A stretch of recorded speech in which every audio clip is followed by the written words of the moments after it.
ಅನ್ನ ಸಾಂಬಾರು ಊಟ ಮಾಡಿದ್ರಾ? ಏನು ಮನೆಯಿಂದಲೇ ಊಟ ತಂದಿದ್ರಾ? ಹಾಂ, ಓಕೆ, ಫೈನ್. ನನಗೆ ನಿಮ್ಮನ್ನೆಲ್ಲ ನೋಡಿ ತುಂಬ ಖುಷಿ ಆಗ್ತದೆ. ತುಂಬ ಕಡಿಮೆ ಸ್ಟ್ರೆಂತ್ ಇದ್ದೀರಾ, ಬಟ್ ಆದರೂ ಎನರ್ಜಿ ಇದೆ ಮುಖದಲ್ಲೆಲ್ಲ. ಸೊ ಇವತ್ತು ನಾನು ನಿಮ್ಗೊಂದು ತುಂಬ ಅದ್ಭುತವಾದ ವಿಚಾರಗಳನ್ನು ಹೇಳೋದಕ್ಕೆ ಬಯಸ್ತೀನಿ. ಸ್ವಲ್ಪ ಬೆನ್ ಸ್ಟ್ರೈಟ್ ಮಾಡಿ ಕೂತ್ಕೊಳ್ಳಿ ಇಲ್ಲ. ಹಾಂ, ಫೈನ್. ಏನದು ಅಂತ ಹೇಳಿದ್ರೆ,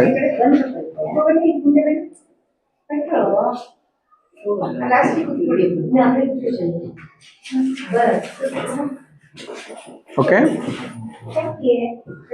ಏನದು ಅಂತ ಹೇಳಿದ್ರೆ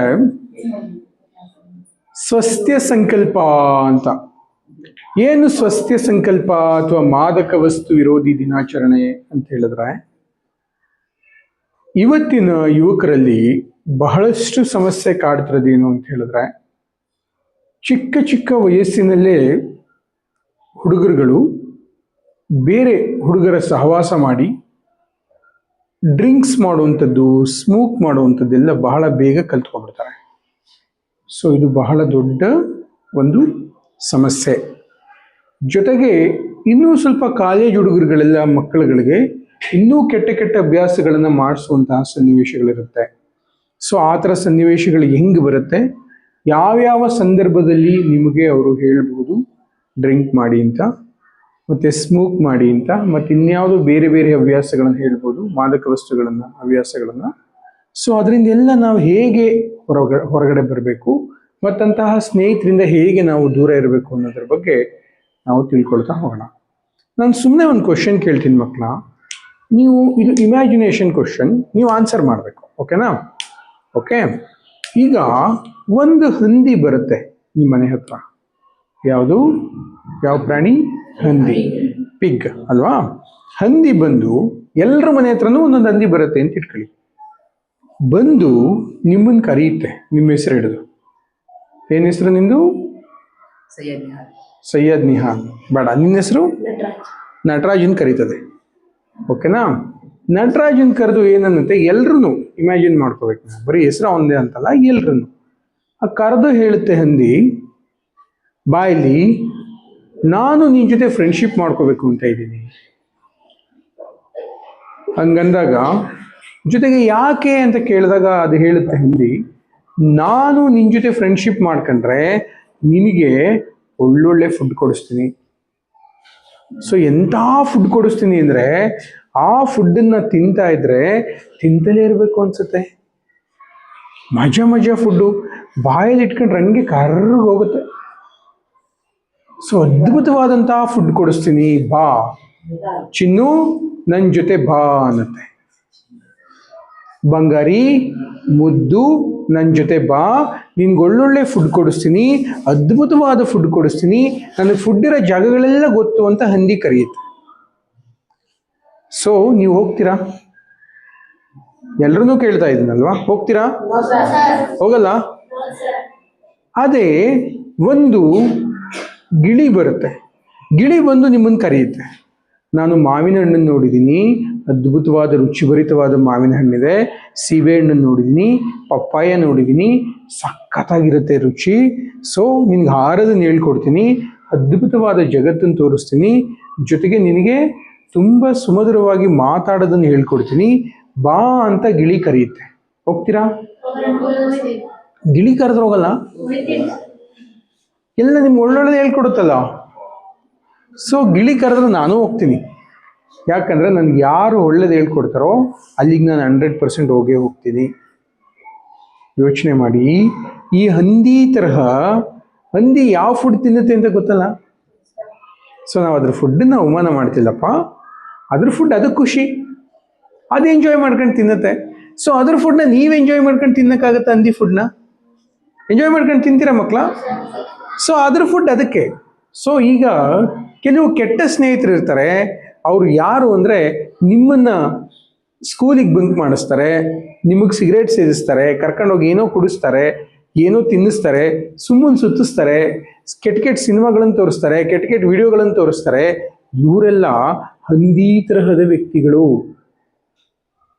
ಸೊ ಗಿಳಿ ತರಹದ ವ್ಯಕ್ತಿಗಳು ನಿಮ್ಮನ್ನು ಲೈಬ್ರರಿ ಕರ್ಕೊಂಡು ಹೋಗ್ತಾರೆ, ನಿಮ್ಮ ಕಾಲೇಜಿಗೆ ಕರ್ಕೊಂಡು ಬರ್ತಾರೆ, ಸೆಮಿನಾರ್ಗಳಿಗೆ ಕರ್ಕೊಂಡು ಹೋಗ್ತಾರೆ, ವರ್ಕ್ಶಾಪ್ಗಳಿಗೆ ಕರ್ಕೊಂಡು ಹೋಗ್ತಾರೆ, ಒಳ್ಳೊಳ್ಳೆ ಇನ್ಫಾರ್ಮೇಶನ್ ವಿಡಿಯೋಗಳನ್ನ ತೋರಿಸಿ ನಿಮ್ಮಲ್ಲಿ ಬದಲಾವಣೆಗಳನ್ನು ಮಾಡಬೇಕು ಅಂತ ಬಯಸ್ತಾರಲ್ಲ, ಇವರು ಗಿಳಿಯ ತರಹದ ವ್ಯಕ್ತಿಗಳು. ಸೊ ಇಲ್ಲಿ ನಾವು ಹಂದಿನ ಅವಮಾನ ಮಾಡ್ತಿಲ್ಲ, ಅದ್ರ ಸ್ವಭಾವನೆ ಅದು. ಆಯ್ತಾ? ನೀವು ಯಾವ ಕಡೆಗೆ ಹೋಗ್ಬೇಕು? ಹಂದಿಗಳ ಕಡೆಗೆ ಹೋಗ್ತೀರಾ ಅಥವಾ ಗಿಳಿಗಳ ಗುಂಪಿ ಕಡೆಗೆ ಹೋಗ್ತೀರಾ? ಗಿಳಿ ಗುಂಪಿಗೆ ಹೋಗ್ತಿರಲ್ಲ. ಸೊ ಡಿಸೈಡ್ ಮಾಡಿ, ನಿಮಗೆ ಇಲ್ಲಿವರೆಗೆ ಎಂತಹ ಫ್ರೆಂಡ್ಸ್ಗಳಿದ್ದಾರೆ? ನಿಮ್ಮ ಕೆಟ್ಟ ಸ್ವಭಾವಗಳನ್ನ ಹೇಳ್ಕೊಡುವಂಥ ಸ್ನೇಹಿತರಿದಾರ ಅಥವಾ ಒಳ್ಳೆ ಸ್ವಭಾವಗಳನ್ನ ಹೇಳ್ಕೊಡುವಂಥ ಸ್ನೇಹಿತರಿದಾರ? ಅರ್ಥ ಮಾಡ್ಕೊಳ್ಳಿ. ಒಂದು ವೇಳೆ ಕೆಟ್ಟ ಸ್ವಭಾವದ ಸ್ನೇಹಿತರಿದ್ರೆ ನಿಧಾನವಾಗಿ ಅವರಿಂದ ದೂರ ಬರೋದು ಹೇಗೆ ಅಂತ ನಾನು ಹೇಳ್ಕೊಡ್ತಾ ಹೋಗ್ತೀನಿ. ಮತ್ತೆ ಈಗ ನಾನು ಅವಾಗಲೇ ಹೇಳಿದೆ, ದುಶ್ಚಟಗಳು ಮತ್ತು ದುರಭ್ಯಾಸಗಳು ಮನುಷ್ಯನಿಗೆ ಹೇಗೆ ಶುರುವಾಗ್ತವೆ ಅಂತ ಹೇಳಿದ್ರೆ, ಮೊದಲನೇದಾಗಿ ಇತ್ತೀಚಿನ ದಿನಗಳಲ್ಲಿ ಮೀಡಿಯಾ, ಸೋಷಿಯಲ್ ಮೀಡಿಯಾ ಮತ್ತೆ ಸಿನಿಮಾಗಳು. ನೀವು ನೋಡಿದ್ರೆ ಕೆಲವು ಮೂವಿಗಳಲ್ಲಿ ಹೀರೋ ಅವನಿಗೆ ಏನಾದರೂ ಡ್ರಿಂಕ್ ಕುಡಿದ್ರೇನೆ, ಅಥವಾ ಮದ್ಯಪಾನ, ಸಾರಾಯಿ ಅಂತ ಕರಿತೀವಲ್ಲ ನಾವು, ಅದನ್ನ ಕುಡಿದ್ರೇನೆ ಎನರ್ಜಿ ಬರುತ್ತೆ. ಅದನ್ನ ಕುಡಿದೇ ಆತ ಬೇರೆ ವಿಲನ್ಗಳ ಜೊತೆಗೆ ಫೈಟಿಂಗ್ ಮಾಡ್ತಾನೆ. ಸೊ ಅವನು ಫೈಟಿಂಗ್ ಮಾಡುವಾಗ ಅಂತ ಸಿಗರೇಟ್ ಬೇರೆ, ಅದೆಂತೆಂಥದ್ದು ಬೇರೆ ಬೇರೆ ದಪ್ಪದೆಲ್ಲ ಬರುತ್ತೆ, ಸಿಗಾರ್ ಅಂತ, ಅದನ್ನ ಬೇರೆ ಸೇರ್ತಿರ್ತಾನೆ. ಸೊ ನಿಜ ಜೀವನದಲ್ಲಿ ಆ ವ್ಯಕ್ತಿಗಳು ಅದನ್ನ ಸೇವಿಸ್ತಾರ? ಸೊ ಸಿನಿಮಾಗಳಲ್ಲಿ ತೋರಿಸುವಂತಹ ಸೀನ್ಗಳನ್ನ ಅವರು ನಿಜ ಜೀವನದಲ್ಲಿ ಮಾಡ್ತಾರ? ಇಲ್ಲ ಅಲ್ಲ. ಸೊ ಹಾಗಿದ್ರೆ ಅವರು ತೋರಿಸ್ತಿರುವಂತಹ ವಿಚಾರಗಳೇನಿದೆಯೋ ಆ ವಿಚಾರಗಳು ಸುಳ್ಳು. ನಾವೆಲ್ಲರೂ ಅದನ್ನೇ ಸತ್ಯ ಅಂತ ತಿಳ್ಕೊಂಡು ಈಗಿನ ಯುವಕರುಗಳು, ನೀವು ಯಾರನ್ನ ಹೀರೋ ಅನ್ಕೊಂಡಿದ್ದೀರಾ ಆ ಹೀರೋಗಳು ಮಾಡೋದನ್ನ ಮಾಡ್ತಾ ಇದ್ದೀರಾ. ಸೊ ಹಾಗಿದ್ರೆ ನಿಜವಾದ ಹೀರೋ ಯಾರು? ನಿಮ್ಮಪ್ಪ ನಿಜವಾದ ಹೀರೋ. ಸೊ ನಿಮಗೋಸ್ಕರ ಕಷ್ಟಪಟ್ಟು ದುಡಿತಾರೆ, ನಿಮಗೋಸ್ಕರ ಹಗಲು ರಾತ್ರಿ ಬೆವರು ಸುರಿಸಿ ದುಡಿತಾರೆ. ನಿಮ್ಮಪ್ಪ ನಟನೆ ಮಾಡಲ್ಲ, ನಿಮ್ಮಪ್ಪ ಎಷ್ಟರ ಡ್ಯಾನ್ಸ್ ಮಾಡಕ್ ಬರಲ್ಲ, ನಿಮ್ಮಪ್ಪನ್ಗೆ ಎಷ್ಟರ ಗಡ್ಡ ಇಲ್ಲ, ಹೇರ್ ಸ್ಟೈಲ್ ಇಲ್ಲ, ನಿಮ್ಮಪ್ಪನ್ಗೆ ಹೃತಿಕ್ ರೋಷನ್ ತರ ಡ್ಯಾನ್ಸ್ ಮಾಡಕ್ ಬರಲ್ಲ, ನಿಮ್ಮಪ್ಪನ್ಗೆ ಅಭಿನಯ ಮಾಡಕ್ ಬರಲ್ಲ ಉಪೇಂದ್ರನ್ ತರ. ಸೊ ನಿಮ್ಮಪ್ಪ ಯಾವುದೂ ಬರೆದಿದ್ರು ರಿಯಲ್ ಹೀರೋ ನಿಮ್ಮಪ್ಪ. ಯಾಕಂದ್ರೆ ನಿಮಗಾಗಿ ಮನೆ ಕಟ್ತಾರೆ, ನಿಮಗಾಗಿ ಸಂಪಾದನೆ ಮಾಡ್ತಿದ್ದಾರೆ, ನಿಮ್ಮ ಊಟಕ್ಕೋಸ್ಕರ ಸಂಪಾದನೆ ಮಾಡ್ತಿದ್ದಾರೆ. ಅವರು ಹಳೆ ಬಟ್ಟೆ ಹಾಕೊಂಡ್ರು ನಿಮಗೂ ಹೊಸ ಬಟ್ಟೆ ಕೊಡಿಸ್ತಿದ್ದಾರೆ ನಿಮ್ಮಪ್ಪ. ಸೊ ನಿಮ್ಮನ್ನ ತುಂಬಾ ಪ್ರೀತಿಸುವ ನಿಮ್ಮಪ್ಪ ನಿಮ್ಮ ಹೀರೋ ಆಗ್ಬೇಕು. ಸೊ ನಾನು ಯಾರು ನಿಮ್ಮ ಹೀರೋ ಅಂದ್ರೆ ಯಾವ್ದಾದ್ರು ಸಿನಿಮಾ ಹೀರೋಗಳ ಹೆಸರು ಹೇಳ್ತೀರ ನೀವು. ಆದ್ರೆ ನಿಜವಾದ ಹೀರೋ ಯಾರಾಗ್ಬೇಕು? ನಿಮ್ಮಪ್ಪ. ನಿಮಗೋಸ್ಕರ ಕಷ್ಟಪಟ್ಟು ಅಡುಗೆ ಮಾಡುವ, ನಿಮ್ಮ ಮನೆಯ ಪಾತ್ರೆಗಳನ್ನ, ನೀವು ತಿಂದ ಹೆಂಜಲು ಪಾತ್ರೆಗಳನ್ನ ತೊಳೆಯುವ, ನೀವು ಹಾಕಿರೋ ಕೊಳಕು ಬಟ್ಟೆಗಳನ್ನ, ಗಲೀಜು ಮಾಡಿರೋ ಬಟ್ಟೆಗಳನ್ನ, ನಿಮ್ಮ ಚಡ್ಡಿಗಳನ್ನ ಒಗೆಯುವ ನಿಮ್ಮಮ್ಮ, ನಿಮಗಾಗಿ ರುಚಿ ರುಚಿಯಾಗಿ ಅಡುಗೆ ಮಾಡುವ ನಿಮ್ಮಮ್ಮ, ಹಗಲು ರಾತ್ರಿ ಕಷ್ಟಪಡುವ ನಿಮ್ಮಮ್ಮ ನಿಮ್ಮ ಪಾಲಿನ ಹೀರೋಯಿನ್ಗಳಾಗಬೇಕು. ಸೊ ಅವರು ಮಾಡುವ ಕೆಲಸಗಳನ್ನ ನೀವು ಕಾಪಿ ಮಾಡ್ರಿ. ಅಂದ್ರೆ ನಿಮ್ಮ ಅಪ್ಪನೂ ಡ್ರಿಂಕ್ಸ್ ಮಾಡ್ತಿದ್ರೆ ಅಂದ್ರೆ ಕಾಪಿ ಮಾಡಬೇಡಿ. ಅವರು ಮಾಡುವ ಒಳ್ಳೆಯ ಕೆಲಸಗಳನ್ನ ಕಾಪಿ ಮಾಡ್ರಿ, ತಪ್ಪು ಕೆಲಸಗಳನ್ನ ತಪ್ಪು ಅಂತ ಹೇಳ್ರಿ, ತಪ್ಪಿಲ್ಲ. ಸೊ ಹಾಗಾಗಿ ನಿಮ್ಮ ಹೀರೋಯಿನ್ ಯಾರು ಅಂದ್ರೆ ನಿಮ್ಮ ಅಪ್ಪ ಮತ್ತೆ ನಿಮ್ಮಮ್ಮ. ಸೊ ಇದನ್ನ ಕ್ಲಿಯರ್ ಆಗಿ ಅರ್ಥ ಮಾಡ್ಕೋಬೇಕು. ನಾನು ಯಾಕೆ ಹೇಳಕ್ ಹೊರಟೆ ಇದನ್ನ ಅಂದ್ರೆ, ಸಿನಿಮಾ ಹೀರೋಗಳು ತೋರಿಸುವಂತಹ ವಸ್ತುಗಳನ್ನ ನೀವು ಕುಡಿಲಿಕ್ಕೆ ಶುರು ಮಾಡ್ತೀರಾ. ಈಗ ಒಂದು ಬಂದಿದೆ, ಏನದು ಅಂತ ಹೇಳಿದ್ರೆ ಸ್ಟ್ರಿಂಗ್ ಎನರ್ಜಿ. ಸ್ಟ್ರಿಂಗ್ ಎನರ್ಜಿ ಅಂತ. ಯಾವ ಎನರ್ಜಿ? String energy. ಆ ಸ್ಟ್ರಿಂಗ್ ಎನರ್ಜಿಲಿ ಕಾರಲ್ಲಿ ಬ್ಯಾಟ್ರಿ ಮುಗಿದೋಗಿರುತ್ತಂತೆ. ಇವನು ಅದನ್ನ ಕುಡಿದ್ಬಿಟ್ಟು ಅಲ್ಲಿಂದ ಒಂದೊಂದು ಬ್ಯಾಟ್ರಿ ವೈರ್ ತಗೊಂಡು ಹೊಟ್ಟೆಗೆ ಹಿಂಗೆ ಹಾಕತ್ತಂತೆ. ಹಾಕೊಂಡ ತಕ್ಷಣ ಡ್ರೂ ಅಂತ ಕಾರ್ ಸ್ಟಾರ್ಟ್ ಆಗತ್ತಂತೆ. ಒಬ್ಬೊಬ್ಬೊಬ್ಬೊಬ್ಬೊಬ್ಬೊಬ್ಬ. ಯಾರು? ಅಕ್ಷಯ್ ಕುಮಾರ ಮಾಡಿರುವಂತ ಹೀರೋ ಯಾರದ್ನ? ಅಕ್ಷಯ್ ಕುಮಾರ. ಆ ಅಕ್ಷಯ್ ಕುಮಾರ ತೋರಿಸಿರುವಂತ ಡ್ರಿಂಕ್ ಅನ್ನ ಕುಡಿದು ಉತ್ತರ ಕರ್ನಾಟಕದ ಒಂದು ಹುಡುಗ ಪ್ರತಿದಿನ 2 ರಿಂದ 3 ಅಂತ ಸ್ಟಿಂಗ್ ಡ್ರಿಂಕ್ ಅನ್ನ ಕುಡಿತಿದ್ದಂತ ಉತ್ತರ ಕರ್ನಾಟಕದ ಹುಡುಗ, 18-19 ವರ್ಷದ ಹುಡುಗ, 2 ಕಿಡ್ನಿ ಫೇಲ್ಯೂರ್ ಆಗಿ ಸತ್ತೋದ್ನಲ್ಲ.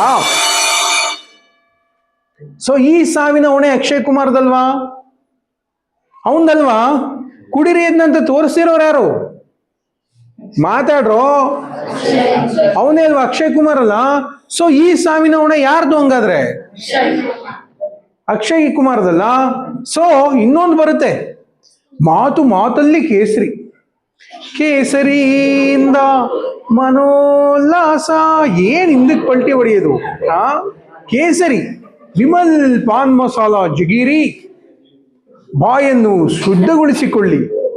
ಆ ವಿಮಲ್ ತಿನ್ನೋರ್ ಬಾಯಿನ ಶುದ್ಧಗೊಳಿಸ್ಕೊಳ್ಳೋದಿರ್ಲಿ, ನೋಡಕ್ಕಾಗತ್ತಾ? ನಾನು ತಿನ್ನೋರ್ ಬಗ್ಗೆ ಮಾತಾಡ್ತಿಲ್ಲ, ತಿನ್ನೋರ್ಗೆ ಅಭ್ಯಾಸ ಆಗುತ್ತೆ, ತಿಂತಾರೆ. ಸೊ ಅದನ್ನ ಅಡ್ವರ್ಟೈಸ್ಮೆಂಟ್ ಮಾಡೋರು ಆ ತರ ತಿಂತಾರ ಅದನ್ನ? ವಿಮಲ್ ತಿಂತಾರ ಅಡ್ವರ್ಟೈಸ್ ಮಾಡೋರು? ಅಕ್ಷಯ್ ಕುಮಾರ್ ಎಂಥದ್ದು, ಅಜಯ್ ದೇವಗನ್ನು, ಶಾರುಖ್ ಖಾನು, ಮತ್ತೆ ಟೈಗರ್ ಶ್ರಾಫ್ ಅಲ್ವಾ ಹೇಳ್ತಾರಲ್ಲಪ್ಪ, ಕೇಸರಿಯಿಂದ ಮನೋಲ್ಲಾಸ, ತಿನ್ನಿ ಬಾಯಲ್ಲಿ ಹೇಳಿ ಕೇಸರಿ, ಎಂಥದ್ದು ಬಾಯಲ್ಲಿ ಹೇಳಿ ಕೇಸರಿ. ಆ ಕೇಸರಿ ತಿಂದವ್ರು ನಿಮ್ಮ ಪಕ್ಕದ ಮನೇಲಿ ಇದ್ರೆ ನೀವು ನೋಡ್ರಿ, ಹಲ್ಲೆಲ್ಲ ಉದುರಾಗಿರುತ್ತೆ, ಬಾಯಿ ಕ್ಯಾನ್ಸರ್ ಬಂದು ಕ್ಯಾನ್ಸರ್ ಹಾಸ್ಪಿಟಲ್ ಅಡ್ಮಿಟ್ ಆಗಿರ್ತಾರೆ. ಹಾಗಿದ್ರೆ ಇದನ್ನ ಅಡ್ವರ್ಟೈಸ್ಮೆಂಟ್ ಮಾಡುವಂಥವ್ರು ಬಾಯಲ್ಲಿ ಕೇಸರಿ ಅನ್ನೋರು ಅವ್ರ ಬಾಯಲ್ಲಿ ತಿಂತಾರ ಅದನ್ನ ಅಂದ್ರೆ ಇಲ್ಲ. ಸೊ ಕಟ್ ಮಾಡ್ಬೇಕು ಅದನ್ನ. ಅವ್ರು ಏನ್ ಮಾಡ್ತಾರೆ, ಕೇವಲ ಅಡ್ವರ್ಟೈಸ್ಮೆಂಟ್ ಮಾಡ್ತಾರೆ. ಸೊ ಹೀರೋ ಒಂದು ಸ್ಟೈಲ್ ಆಗಿ ಕೂತ್ಕೊಂಡು ಸಿಗರೇಟ್ ಸೇರ್ತಿರ್ತಾನಲ್ಲ, ಅವ್ನು ರಿಯಲ್ ಲೈಫಲ್ಲಿ ಸೇರ್ತಾನ ಅಂದ್ರೆ ಇಲ್ಲ.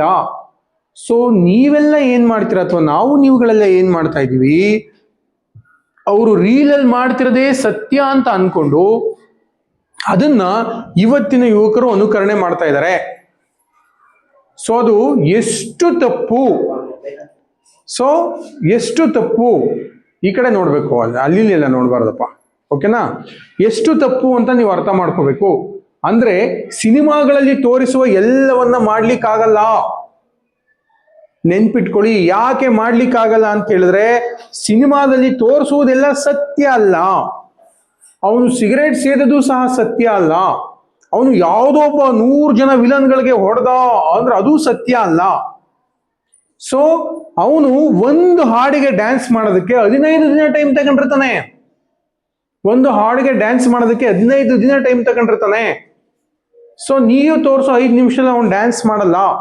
ಸೊ ಅಭಿನಯನೂ ಅಷ್ಟೇ, ಅವನು 10 ಜನ ಕೊಡ್ದ, 20 ಜನ ಕೊಡ್ದ, ಬಿಲ್ಡಿಂಗ್ ಇಂದ ಹಾರ್ದ, ಒಂದೇಟ್ ಹೊಡೆದ ತಕ್ಷಣ ಒಬ್ಬ ಸತ್ತು ಹೋದ. ಇವೆಲ್ಲ ಏನು ಅಭಿನಯ. ಅವ್ರು ಮಾಡುವಂತ ಎಲ್ಲವನ್ನ ನಾವು ನಂಬುವ ಅವಶ್ಯಕತೆ ಇಲ್ಲ. ಸೊ ಮೂವಿಗಳು ಇವತ್ತು ಯುವಕರನ್ನ ದಾರಿ ತಪ್ಪಿಸೋ ಕೆಲಸ ಮಾಡ್ತಿದ್ದಾವೆ.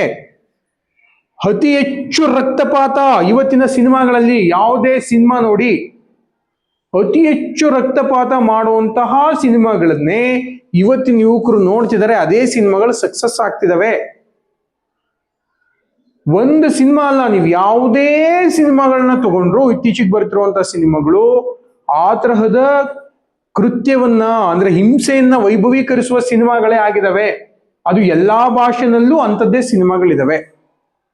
ಸೊ ಹಾಗಾಗಿ ಸಿನಿಮಾಗಳನ್ನ ನೋಡಿ ಅದರ ಪ್ರಭಾವದಿಂದ ಕೆಟ್ಟ ಹವ್ಯಾಸಗಳನ್ನ ಕಲ್ತ್ಕೋತಾ ಇದ್ದಾರೆ, ಮೊದಲನೇದು. ಎರಡನೇದು, ನಿಮ್ಮ ಮನೆಯಲ್ಲಿರುವಂತಹ ತಂದೆ ತಾಯಂದಿರಿಗಿನ ತಂದೆಯಂದಿರು ಮನೆಯಲ್ಲೇ ಬಂದು ಮಕ್ಕಳ ಎದುರುಗಡೆನೆ ಅವರು ಡ್ರಿಂಕ್ಸ್ ಮಾಡುವಂತ ಅಭ್ಯಾಸಗಳಿರುತ್ತೆ ಕೆಲವು ತಂದೆ ತಾಯಂದಿರಿಗೆ. ಇದು ಏನನ್ಸುತ್ತೆ ಮಕ್ಕಳಲ್ಲಿ, ನಾನು ಮಾಡಿದ್ರೆ ತಪ್ಪಲ್ಲ, ಸೊ ನಮ್ಮ ಅಪ್ಪನೇ ಮಾಡ್ತಿದ್ದಾರೆ, ನಾನು ಮಾಡಿದ್ರೆ ಏನು ತಪ್ಪು? ಮಕ್ಕಳ ಒಂದು ಮನೆಯಲ್ಲಿ ಒಬ್ಬ ತಂದೆ ಮದ್ಯಪಾನ ಅಥವಾ ಡ್ರಿಂಕ್ಸ್ ಮಾಡುವಂತ ಅಭ್ಯಾಸ ಇದ್ರೆ 2 ರೀತಿಯ ಪರಿಣಾಮ ಮಕ್ಕಳ ಮೇಲೆ ಬೀರುತ್ತೆ. ಒಂದು, ಆ ಡ್ರಿಂಕ್ಸ್ ಮಾಡುವಂತಹ ವ್ಯಕ್ತಿ ಸುಮ್ಮನೆ ಡ್ರಿಂಕ್ಸ್ ಮಾಡಿ ಸುಮ್ಮನೆ ಇರಲ್ಲ, ಅವನು ಮನೆಯಲ್ಲಿರುವಂತ ಅವ್ರ ಅಮ್ಮನ ಹಿಡ್ಕೊಂಡು ಹೊಡಿತಿರ್ತಾನೆ. ಸೊ ಈ ಮಗುವಿಗೆ ಓದ್ಲಿಕ್ಕಾಗಲ್ಲ, ಬರೀಲಿಕ್ಕಾಗಲ್ಲ, ಸೊ ಅದ್ರ ಜೀವನ ಹಾಳಾಗುತ್ತೆ. ಎಷ್ಟೋ ಮನೆಗಳಲ್ಲಿ ಕುಡುಕ ತಂದೆಯಂದಿರಿಂದನೇ ಮಕ್ಕಳು ಓದನ್ನ ಬಿಟ್ಟು ಬೇರೆ ಬೇರೆ ಕೆಲಸಗಳನ್ನ ಮಾಡ್ತಾ ಅರ್ಧಕ್ಕೆ ಓದ್ ನಿಲ್ಸಿರೋ ಉದಾಹರಣೆಗಳಿದಾವೆ. ಸೊ ಒಂದು ಪರಿಣಾಮ ಬೀರುತ್ತೆ, ಮಕ್ಕಳು ಓದ ಬಿಡಬಹುದು. ಅಥವಾ ಮಕ್ಕಳ ಮನಸ್ಸಿನ ಮೇಲೆ ಎಂತ ಪರಿಣಾಮ ಬೀರುತ್ತೆ ಅಂದ್ರೆ 2 ರೀತಿಯ ಪರಿಣಾಮ ಬೀರುತ್ತೆ ಕುಡುಕ ತಂದೆಯರಿದ್ದಾಗ. ಮೊದಲನೇದು, ಇದೆಲ್ಲ ತಪ್ಪಪ್ಪ, ಅಸಹ್ಯ, ನಮ್ಮಪ್ಪ ಮಾಡ್ದಂಗೆ ಮಾಡಬಾರ್ದು ಅಂತ ಒಬ್ರು ಅನ್ಕೋಬಹುದು. ಅಥವಾ ನಮ್ಮಪ್ಪ ಮಾಡಿದ್ದೇ ಸರಿ, ನಾನು ಹಂಗೆ ಮಾಡೋಣ ಅಂತ ಇನ್ನೊಬ್ರು ಅನ್ಕೋಬಹುದು. ಸೊ 2 ಪಾಸಿಬಿಲಿಟಿ ಇದೆ ಅಲ್ಲ. ಸೊ ತಪ್ಪು ಅಂತ ಅನ್ಕೊಳ್ಳೋರು ಇದ್ದಾರೆ, ಸರಿ ನಾನು ಹಂಗೆ ಹೋಗೋಣ ಅಂತಲೇ ಇರೋರು ಇದ್ದಾರೆ. ಸೊ ಹಾಗಾಗಿ ಮಕ್ಕಳೆದುರಿಗೆ ಆ ಸ್ವಭಾವವನ್ನು ಮಾಡಿದಾಗ ಮಕ್ಕಳು ಸಹ ಆ ಗುಣಗಳನ್ನು ಅಳವಡಿಸ್ಕೊಬಿಡ್ತವೆ, ಗೊತ್ತೋ ಗೊತ್ತಿಲ್ಲದಿಲ್ಲೋ. ಸೊ ಹಾಗಾಗಿ ಅದು ಮಕ್ಕಳೆದುರುಗಡೆ ಮಾಡುವಂಥದ್ದು ಫ್ಯಾಮಿಲಿ ಮೆಂಬರ್ಸು ರಾಂಗ್. ಮೂರನೇ ಕಾರಣ ಅಡಿಕ್ಷನ್ ಯಾಕೆ ಬರುತ್ತೆ ಮಕ್ಕಳಲ್ಲಿ ಅಂತ ಹೇಳಿದ್ರೆ, ಫ್ರೆಂಡ್ಸ್ ಬರ್ತಾರೆ, ಜಾಸ್ತಿ ಫ್ರೆಂಡ್ಸ್ ಇರ್ತಾರೆ. ಆ ಫ್ರೆಂಡ್ಸ್ ಏನ್ ಮಾಡ್ತಾರೆ, ಮಕ್ಕಳುಗಳಿಗೆ ಅವರು ಒಂದೇ ಗುಂಪಿನ ಒಂದೇ ಸಮುದಾಯದ ಹುಡುಗರುಗಳು ಅಥವಾ ಒಂದೇ ಏಜಿನ ಹುಡುಗರುಗಳು ಇರ್ತಾರಲ್ಲ, ಅವ್ರೇನ್ ಮಾಡ್ತಾರೆ, ಪಾರ್ಟಿ ಮಾಡ್ತಾರೆ. ಪಾರ್ಟಿ ಮಾಡುವಂತ ಹೆಸರಲ್ಲಿ ಅವರು ಒಂದು ಕಡೆ ಗುಂಪು ಸೇರಿ ಅಲ್ಲಿ ಕೇಕ್ ಜೊತೆಗೆ ಬೇರೆ ಬೇರೆ ಡ್ರಿಂಕ್ಗಳನ್ನ ಕುಡಿತಾ ಇದ್ದಾರೆ. ಸೊ ನಿಮ್ಗೆ ಹೆಂಗ್ ಗೊತ್ತಾಯ್ತು ಸರ್ ಅಂತ ಹೇಳಿದ್ರೆ, ಇವತ್ತಿನ ಎಲ್ಲಾ ವಿಚಾರಗಳು ಕೆಲವ್ರು ಅನ್ಕೋತಾರೆ ಯುವಕರು, ಇವ್ರಿಗೆ ಹೆಂಗ್ ಗೊತ್ತಾಯ್ತು ಹುಡುಗರು ಡ್ರಿಂಕ್ಸ್ ಮಾಡ್ತಾರೆ, ಅದ್ ಮಾಡ್ತಾರೆ, ಇದ್ ಮಾಡ್ತಾರೆ ಅಂತ. ಅಂದ್ರೆ ಅದನ್ನ ಕುಡಿಲೇಬೇಕು ಅಂತಿಲ್ಲ, ನನಗೂ ಗೊತ್ತಿರುತ್ತೆ. ಹೆಂಗೆ ಅಂದ್ರೆ, ಬೆಕ್ಕು ಕಣ್ಣು ಮುಚ್ಕೊಂಡು ಹಾಲು ಕುಡಿದ್ರೆ ಜಗತ್ತು ಗೊತ್ತಿಲ್ಲ ಅಂತ ಅನ್ಕೊಂಡಿರುತ್ತೆ. ಸೊ ಆ ಕೆಲಸವನ್ನ ಇವತ್ತಿನ ಯುವಕರು ಮಾಡ್ತಾ ಇದ್ದಾರೆ. ಆ ಹೆಸರಲ್ಲಿ ಪಾರ್ಟಿ ಅಂತ ಮಾಡೋದು, ಅಲ್ಲಿ ಯುವಕರುಗಳು ಸೇರ್ಕೊಳ್ಳೋದು, ಸೇರ್ಕೊಂಡು ಹುಡುಗರುಗಳಿಗೆ ಟಾರ್ಗೆಟ್ ಮಾಡೋದು. ಹೆಂಗೆ ಅಂತ ಹೇಳಿದ್ರೆ, ಮಚ್ಚ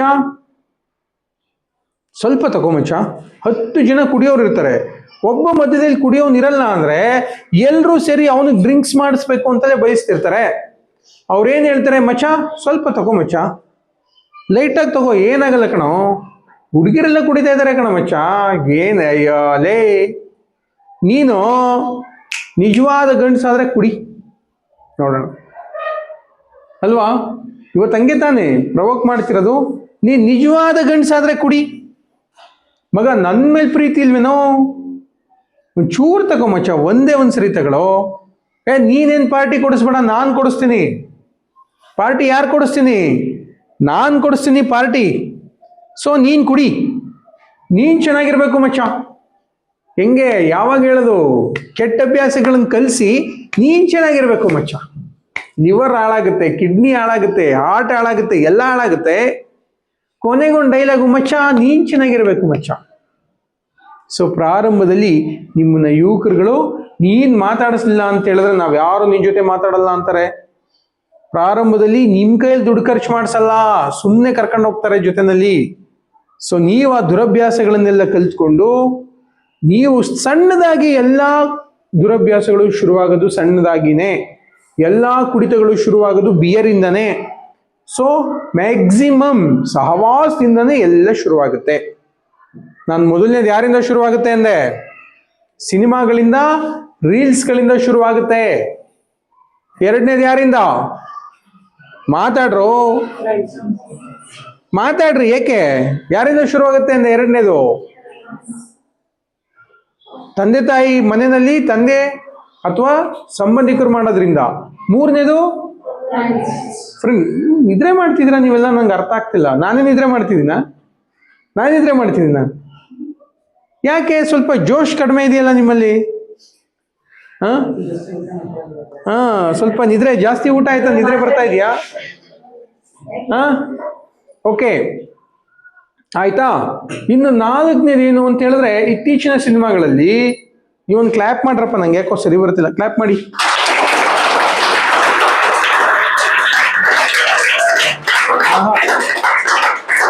ಚೆನ್ನಾಗಿ ಬರ್ತಾ ಇಲ್ಲ ಕ್ಲಾಪು.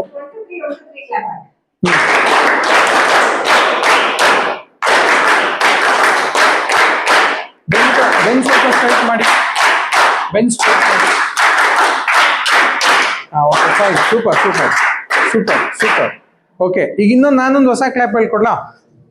ಓಕೆನಾ? ನೋಡಿ, ನೀವು ಹೆಂಗ್ ಮಾಡಬೇಕು ಅಂತ ಹೇಳಿದ್ರೆ, 1 2 3 4 5 6 7 ಮಾಡಿ. 1 2 3 4 5 6 7. ಓಕೆ ಅಲ್ಲ? ಸೂಪರ್. ಇನ್ನೊಂದ್ಸರಿ ಸೇಮ್ ಕರೆಕ್ಟಾಗಿ ಬರಬೇಕು ರಿದಮ್. ನೋಡಿ, 1 2 3 4 5 6 7. Okay, super control. ಓಕೆ, ಇದನ್ನ ಒಂದು ಸಣ್ಣ ಚೇಂಜ್ ಮಾಡೋಣ. ಇದನ್ನ ಕಾಲ್ ಮೇಲೆ ನೋಡಿ, ತೊಡೆ ಮೇಲೆ. 1 2 3 4 5 6 7 ಮಾಡಿ. 1 2 3 4 5 6 7. ಹೆಣ್ಮಕ್ಳು ಸೌಂಡ್ ಗೊತ್ತಿಲ್ಲ ಲಾಸ್ಟಲ್ಲಿ. ಓಕೆ ಮಾಡಿ ಇನ್ನೊಂದ್ಸರಿ. 1 2 3 4 5 6 7. ಓಕೆ ಆಯ್ತಾ?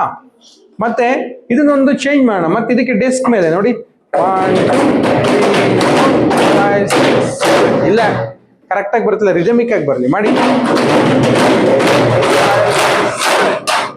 ಓಕೆ ಆಯ್ತಲ್ಲ. ಈಗ ಇನ್ನೊಂದು ಮಾಡೋಣ. ಇಲ್ಲಿ ನೋಡಿ, ಇದ್ರಲ್ಲಿ ಒಂದು ಸಣ್ಣ ಚೇಂಜ್. ಹೆಂಗೆ ಅಂತ ಹೇಳಿದ್ರೆ ಇಲ್ಲಿ ನೋಡಿ, ತೊಡೆ ಮೇಲೆ 1 2 3 4 5 6 7 1 2 3 4 5 6 7 ಚೂರು ಸ್ಪೀಡ್ ಮಾಡಿ. 1 2 3 4 5 6 7 ಆಯ್ತಾ. ಇನ್ನೊಂದು ಸಣ್ಣ ಚೇಂಜ್ ಮಾಡೋಣ. ಏನದು ಅಂತ ಹೇಳಿದ್ರೆ ನೋಡಿ, 1 2 3 4 5 6 7 1 2 3 4 5 6 7 1 2 3 4 5 6 7 ಚೂರು ಸ್ಪೀಡ್ ಮಾಡಿ. 1 2 3 4 5 6 7 1 2 3 4 5 6 7 ಓಕೆ ಓಕೆ ಮಾಡಿ. ಇನ್ನೊಂದ್ಸರಿ ಮಾಡಿ. ಕರೆಕ್ಟಾಗಿ ಬರ್ತಿಲ್ಲಪ್ಪ, ರಿದಮಿಕ್ ಆಗಿ ಬರ್ಬೇಕು ನನಗೆ. ಮಾಡಿ. 1 2 3 4 5 6 7 ಹೇಳ್ಕೊಂಡು ಮಾಡಿ.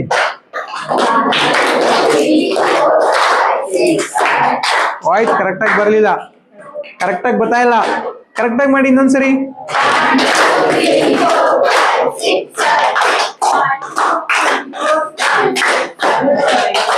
Okay fine. ಈಗ ನೀವೆಲ್ಲ ಬೆಂಚ್ ಸ್ಟ್ರೈಟ್ ಮಾಡಿ ನೋಡಿ. ಈಗ ನಾನು ನಿಮ್ಗೆಲ್ಲ ಏನೇನು ಕಲರ್ ಇಷ್ಟನೋ ಆ ಕಲರ್ನ ಬಲೂನ್ ಇದೆ ಅಂತ ತಿಳ್ಕೊಬೇಕು ನಿಮ್ಮ ಹತ್ರ. ನನಗೆ ಸ್ಕೈ ಬ್ಲೂ ಇಷ್ಟ, ನನ್ನ ಹತ್ರ ಸ್ಕೈ ಬ್ಲೂ ಬಲೂನ್ ಇದೆ. ಓಕೆನಾ? ನೋಡಿ, ನಾನು ಕಣ್ಣು ಮುಚ್ಕೋತಾ ಇದ್ದೀನಿ. ಸ್ಕೈ ಬ್ಲೂ ಬಲೂನ್ನ ನಾನು ನನ್ನನ್ನೇ ಬಲೂನ್ ಅಂತ ತಿಳ್ಕೊಂಡು ನಾನು ಗಾಳಿನ ಹೊರಗಡೆ ತಗೋತಾ ಇದ್ದೀನಿ. ನೋಡಿ, ಸ್ಕೈ ಬ್ಲೂ ಬಲೂನು ನೋಡಿ ಉಗ್ತಾ ಇದೆ.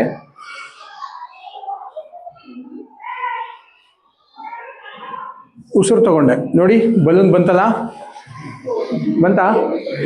ಹಾ, ನಿಮ್ಗೂ ಬರಬೇಕು ಬಲೂನ್. ಓಕೆ, ಮೂಗಿಂದ ತಗೊಳ್ಳಿ ನೀವು ಉಸಿರನ್ನ.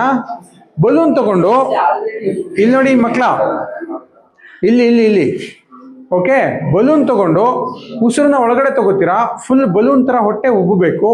ಉಬ್ಬಿದ್ಮೇಲೆ ನೀವು ಕಣ್ಣು ಮುಚ್ಕೊಂಡೆ ನಿಮ್ಮ ಎದುರುಗಡೆ ಒಂದು ಎಡಗೈಯಲ್ಲಿ ಕ್ಯಾಂಡ್ಲ್ ಇಟ್ಕೊಂಡಿದ್ದೀರಾ ಅಂತ ಇಟ್ಕೋಬೇಕು. ಕ್ಯಾಂಡ್ಲ್ ಇಟ್ಕೊಂಡು ಅದ್ರದ್ದು ದೀಪ ಹಾರಬಾರ್ದು, ಹಂಗೆ ನಿಧಾನವಾಗಿ ಉಫ್ ಮಾಡಬೇಕು. ನೋಡಿ, ಹಿಂಗೆ ಸ್ಲೋಲಿ ಉಫ್ ಮಾಡಬೇಕು. ಓಕೆ, ಮಾಡೋಣ. ಓಕೆ, ಕಣ್ಣು ಮುಚ್ಚಿ. ಓಕೆ, ಹಾ, ಬಲೂನ್ ಊದಿ. ಈಗ ಬರಲಿ.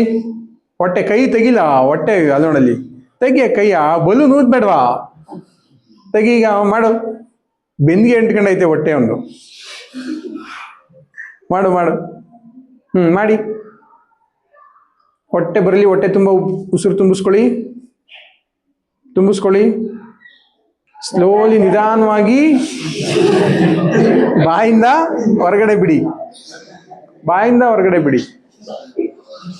ಸ್ಲೋಲಿ ಬಾಯಿಂದ ಹೊರಗಡೆ ಬಿಡಿ. ಕರೆಕ್ಟಾಗಿ ಬರ್ತಾ ಇಲ್ಲ. ಮಾಡಿ. ಉಸಿರನ್ನ ಒಳಗಡೆ ತಗೊಳ್ಳಿ. ಹೊಟ್ಟೆ ಬರ್ತಾ ಇಲ್ಲ, ಹೆಣ್ಮಕ್ಳು ಬರ್ತಾ ಇಲ್ಲ, ಸುಮ್ಮನೆ ಹಂಗೆ ಕೂತಿದ್ದೀರಿ. ನನಗೆ ಉಸಿರು ತಗೋಬೇಕು. ನೀವು ಸುಮ್ಮನೆ ಹಂಗೆ ಕೂತ್ರಾಗಲ್ಲ. ಬೆನ್ನೆಲ್ಲ ಬಗ್ಗಿಸ್ಬಾರ್ದು. ಬೆನ್ನೆತ್ತು, ಇನ್ನೂ ಬೆನ್ನೆತ್ತು. ತಗೊಳ್ಳಿ ಉಸಿರು ಒಳಗಡೆ. ಡೀಪ್ಲಿ ಇನ್ಹೇಲ್, ಮೂಗಿನ ಮೂಲಕ ಉಸಿರು ತಗೊಳ್ಳಿ. ಬಾಯಿಯ ಮೂಲಕ ನಿಧಾನವಾಗಿ ಬಿಡಬೇಕು. ದೀಪ ನಿಮ್ಮ ಎದುರುಗಡೆ ಕ್ಯಾಂಡ್ಲ್ ಇದೆ, ಉರುಪ್ತಿದೀವಿ ಅನ್ನಂಗೆ ಬಿಡಬೇಕು.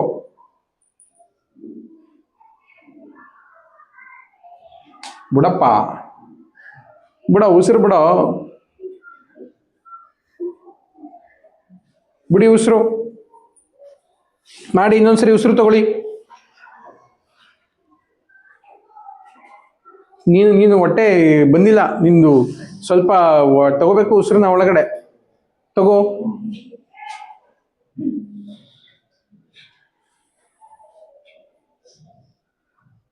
ಕೈಯಲ್ಲಿ ಒಂದು ಕ್ಯಾಂಡಲ್ ಇಟ್ಕೊಂಡಿದ್ದೀರಾ ಅಂತ ಅದು ಆರಬಾರ್ದು, ಬೆಳಕು. ಆ ಥರ ಉಸಿರು ನಿಧಾನವಾಗಿ ಹೊರಗೆ ಬಿಡಬೇಕು.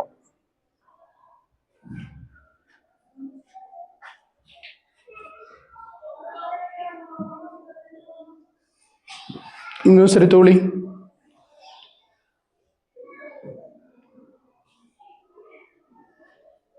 ಈಗ ಹಂಗೆ ಕಣ್ಣು ಮುಚ್ಚೆ ಇರಲಿ. ಉಸಿರನ್ನ ಮೂಗಿನ ಮೂಲಕ ಹೊರಗಡೆ ತಗೋಬೇಕು, ಒಳಗಡೆ ತಗೋಬೇಕು. ಪೂರ್ತಿ ಒಳಗಡೆ ತಗೊಂಡು ನೀವು ಉಸಿರು ಬಿಡುವಾಗ ಸೌಂಡ್ ಮಾಡ್ತಾ ಉಸಿರು ಬಿಡಬೇಕು ನೋಡಿ.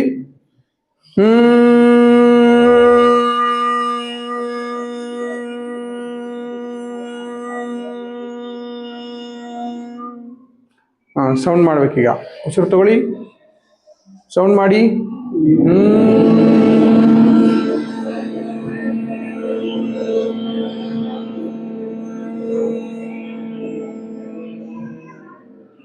ಮತ್ತೊಂದ್ಸರಿ ಉಸಿರು ತಗೊಳ್ಳಿ, ಸೌಂಡ್ ಮಾಡಿ.